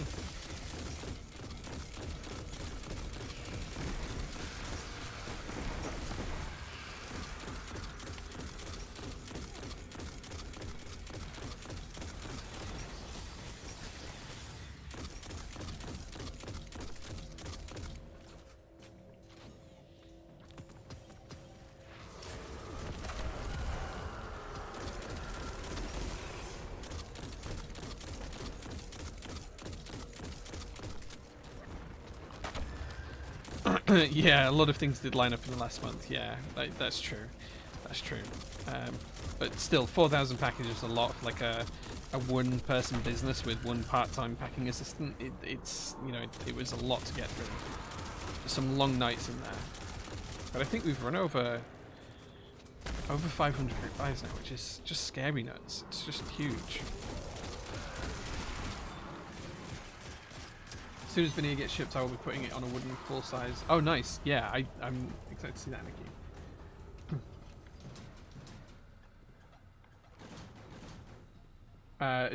Do you take new desk mat designs? Yeah, of course, man. If you've got a new design, just reach out to me and let me know what you've got. The best selling in TKC's history. I've sold a lot of TKC desk mats, so which ones were the best ones selling for me? The bubble ones, the bubble tea ones, sold pretty well back in the day. They're quite a while old now. Plantarcana was probably the single best-selling desk mat I've ever had. That sold a lot.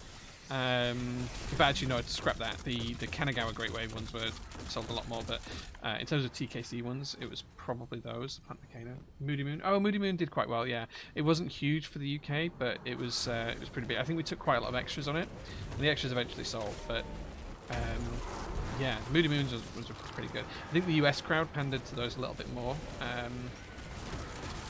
the UK crowd tends to like things that are a little bit less busy in terms of like design. They don't like scenic landscapes traditionally.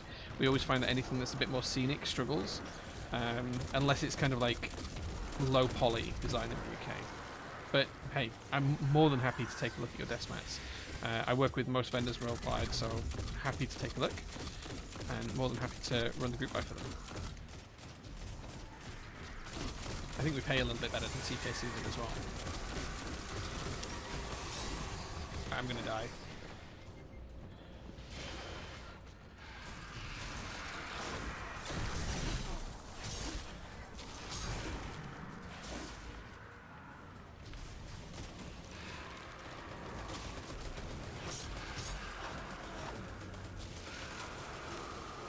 Full ass illustration. Yeah, it was some good work, man. It was some good work. I still have a couple of those mats still lying around. I think it would have been better if they'd have been done in like a thicker mat as well. I think that was part of the issue with them. TKC likes to do 3mm mats, which is fine, but I prefer a thicker mat personally. I think a lot of UK folks do too.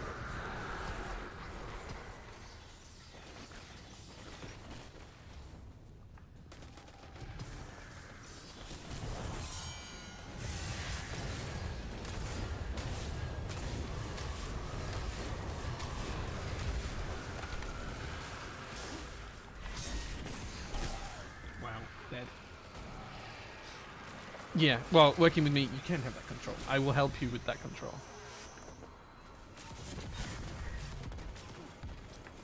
I'm pretty sure I kept one of each colour of the Moody Moons, actually. I'd have to dig through and have a look. I usually keep one of everything spare,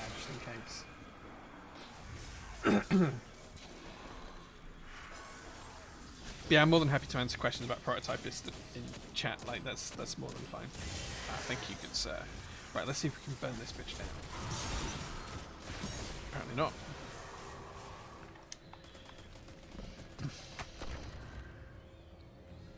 Oh, get stuck on the...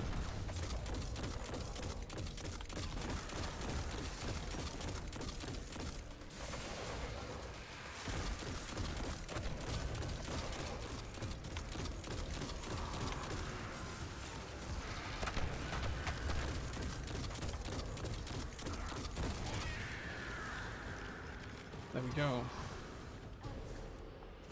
Novelties platform power shaped high logic, but also its flaws. You've proven that the path to victory comes only from the light. We're happy to send the message, Commander. Right. Excellent work. Is that our 3? Return to the tower. Is that our 3? I think that's our 3, right? No, one more. One more, and then we can go back to the tower. One more.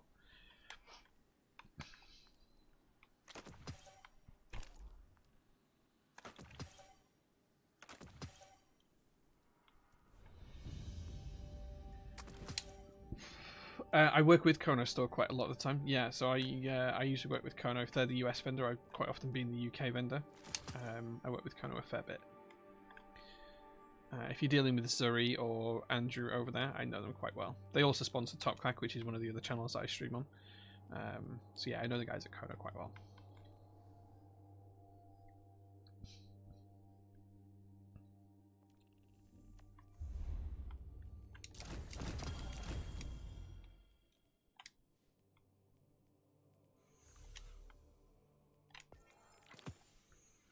It's very Witch Queen. Nice, okay. I'm more than happy to take a look. If you want to drop me an email, I'll take a look, or drop me a Discord message. You can grab my Discord below the stream. Just join there and you'll be able to drop me a message. Or if you want to email me, it's just jae@prototypist.net, j@prototypist.net.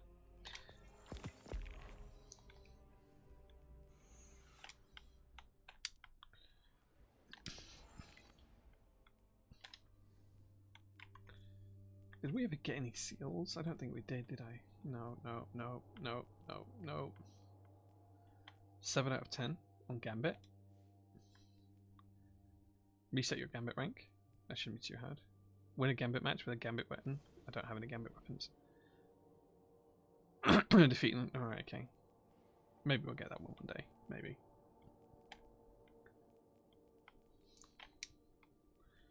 The only others we were close to getting... No. I probably need to try and get some of these. No. Dreaming City Triumphs? Wow. I'm not sure I know this strike, but We're approaching the temple, Petra. Copy that. Standing by.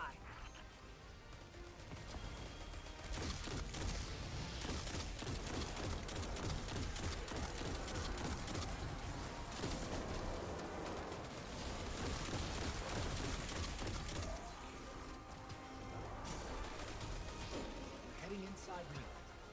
Good. Descend to the heart of the temple. You're looking for one of the Queen's Techians.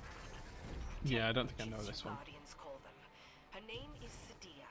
She was taken, but she can be saved. Her will is not her own. Grant her the mercy that she cannot grant you. This reminds me of Bottle Glass. Where are we gonna go? Apparently we're gonna go that way. And we're dead. This is one that most people abandon when you solo queue. You got the longest strike of all time. Ugh. Oh well. It's fine. It's fine. We'll be okay. We'll cope. We'll manage through. This is an elevator. Clear the room. I'll get it working.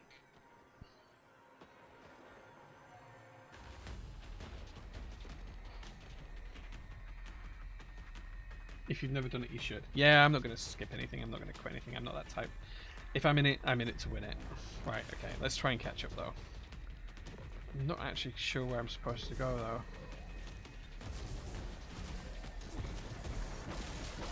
I assume around here. Yeah, okay. Jump, damn you. There we go. Shoot and jump through the portal. Whoa. Oh, nice. There we go. Prime engram. Watch out. That'll do. What's this? Orbs. Orbs are good. I'm going to assume something here is going to have a shield. It did, but not the thing I expected to. Oops. Yeah, go on, you can have that. Oh wait, what?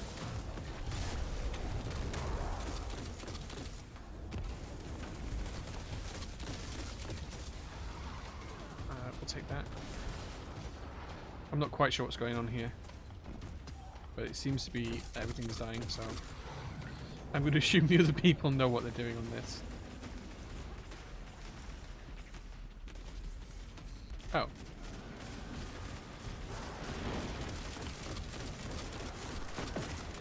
Done and done.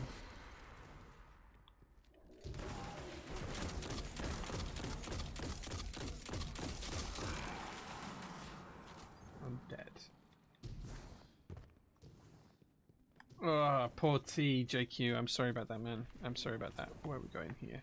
Enemies are over here, so I assume this way.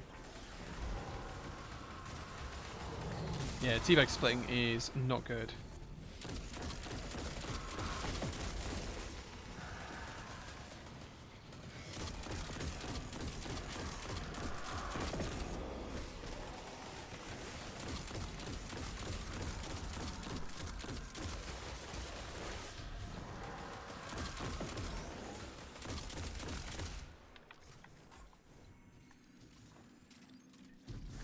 Oh dear. There's a second in a row, noticed it on the first one. Hells with Twinnings QC. I mean, I use PG tips. I don't drink tea very often. I'm not a huge tea drinker, but if I did, it'd be PG tips, I think. Okay, yeah, he's angry. He's angry. Where the hell did he go? What the hell? Okay, so it looks like he got taken all of a sudden.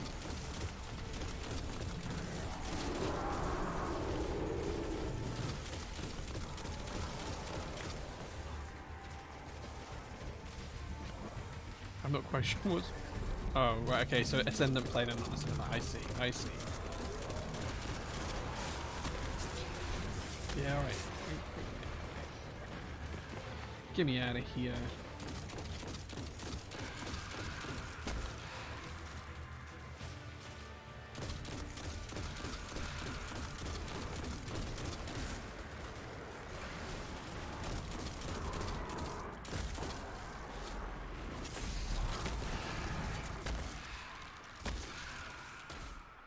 Right, okay. Now we can move, I think. Are we supposed to kill all this? Come on.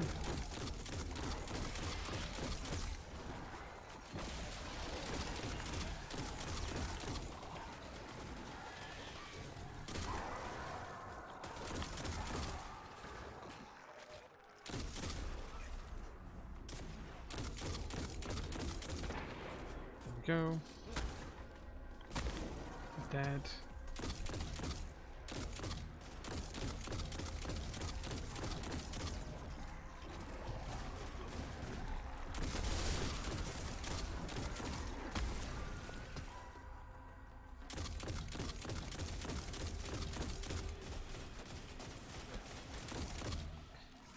Seem dead. Right, okay.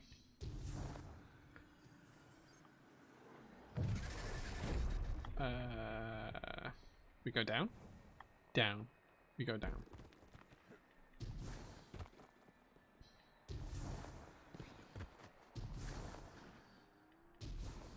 Okay, this does really remind me of the Vault of Glass. Do I just want to drop down? Oh, we're going into a portal? Is that where we are? Right, okay. I see. I see.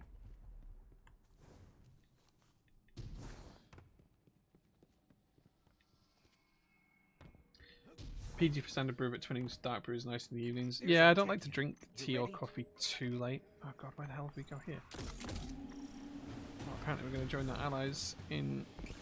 What the hell? Yorkshire biscuit brew. I like Builder's tea. I do like Builder's tea. Right, where are we? What are we doing? Killing shit. Kill.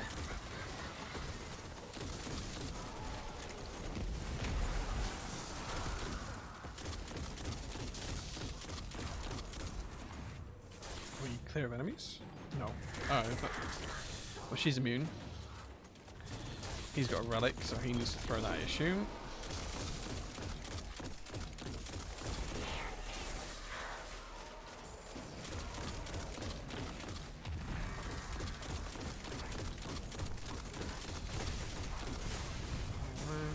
Die.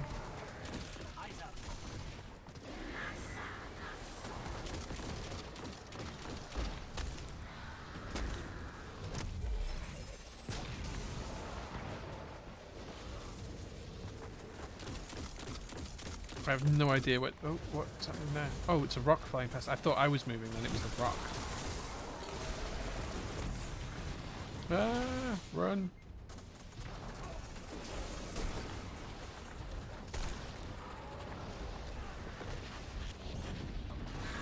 And dead. And dead. I didn't do the Last Wish raid. No, I didn't do that. I hadn't come back to Destiny when the Last Wish was out.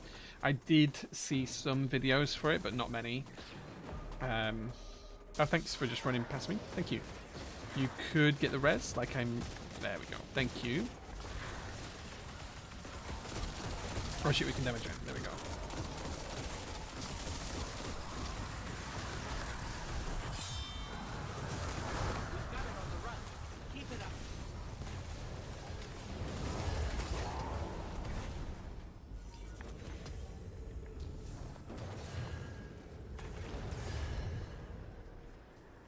Oh, do we go through here now?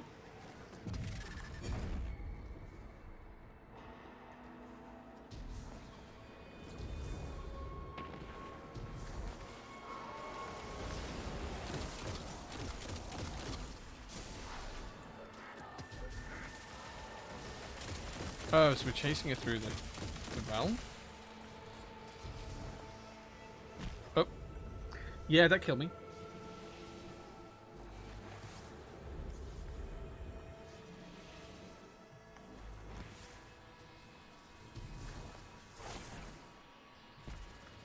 Big flying rocks are a thing in this, apparently.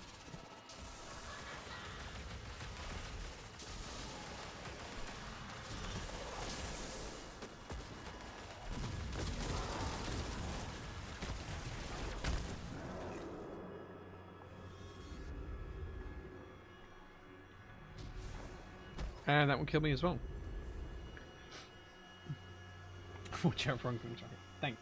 Yeah, it looks great. It looks fantastic, but it wasn't. It's not what I expected. Oh, we're gonna get rezzed. Okay, he's gone, so it must be safe. To go.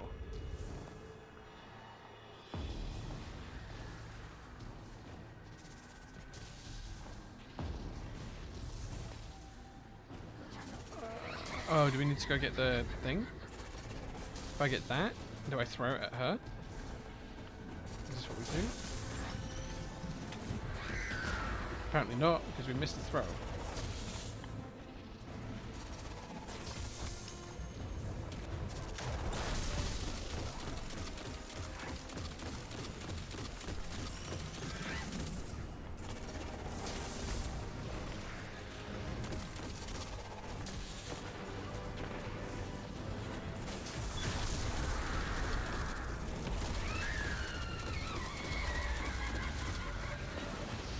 I guess that's it.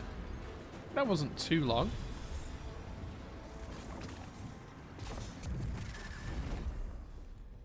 That wasn't too long.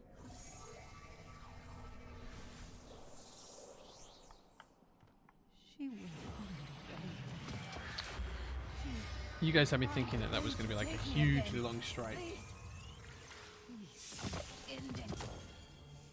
Right, okay, now we can go to the tower and put on our new gear.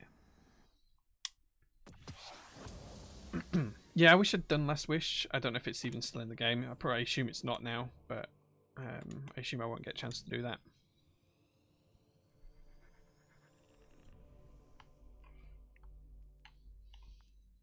Right, we should have got some pinnacle gear there. There we go.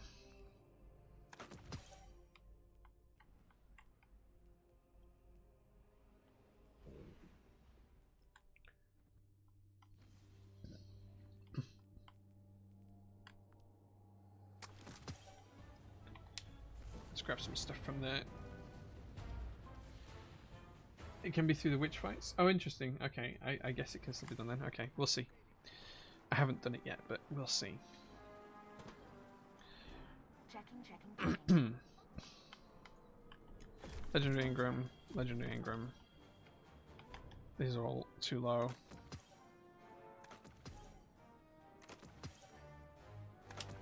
Take all that. We'll leave that there. Get rid of them. Oh, okay, we'll leave that. Good luck. Good luck. Right, what else do we need to do? There's a lot we can do. Oh yes, this is exactly what I was Let's thinking. get those batteries as well, because we'll do them at some point. Right, I think we have some things to turn in here. Hello, Guardian. Welcome. Prime Ingram, nice. Nice, there we go. We're getting there. 1291. We're working our way up through. Yeah, 87 is still the highest.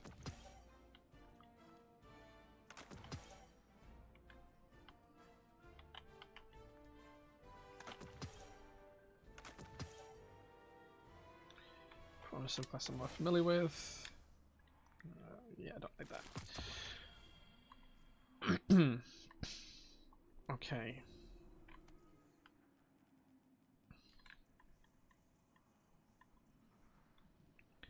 Let's see what we've got to collect here. Got that to collect.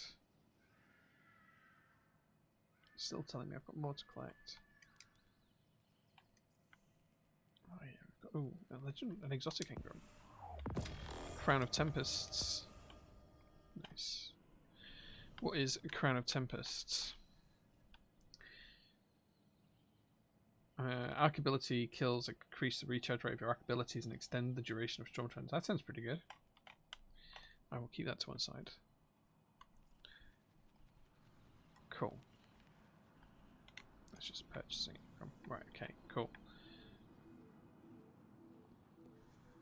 Well, I think that's it for me tonight then. I think we've done what I intended to do. We've got the pinnacle weapons from pinnacle gear from doing strikes. I think next time I'll have to do some crucible matches and some nightfall.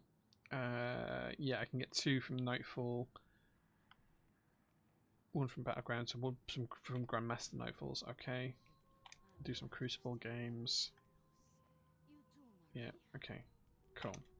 Right, guys. Well, thank you very much for hanging around with me, especially those of you that hung around and watch me play video games, which I don't usually do. I really appreciate that. I'm going to call the end of the stream here. Thank you so much, guys, for watching, and I'll see you all again soon. I might stream some more Destiny on Tuesday if you guys are interested.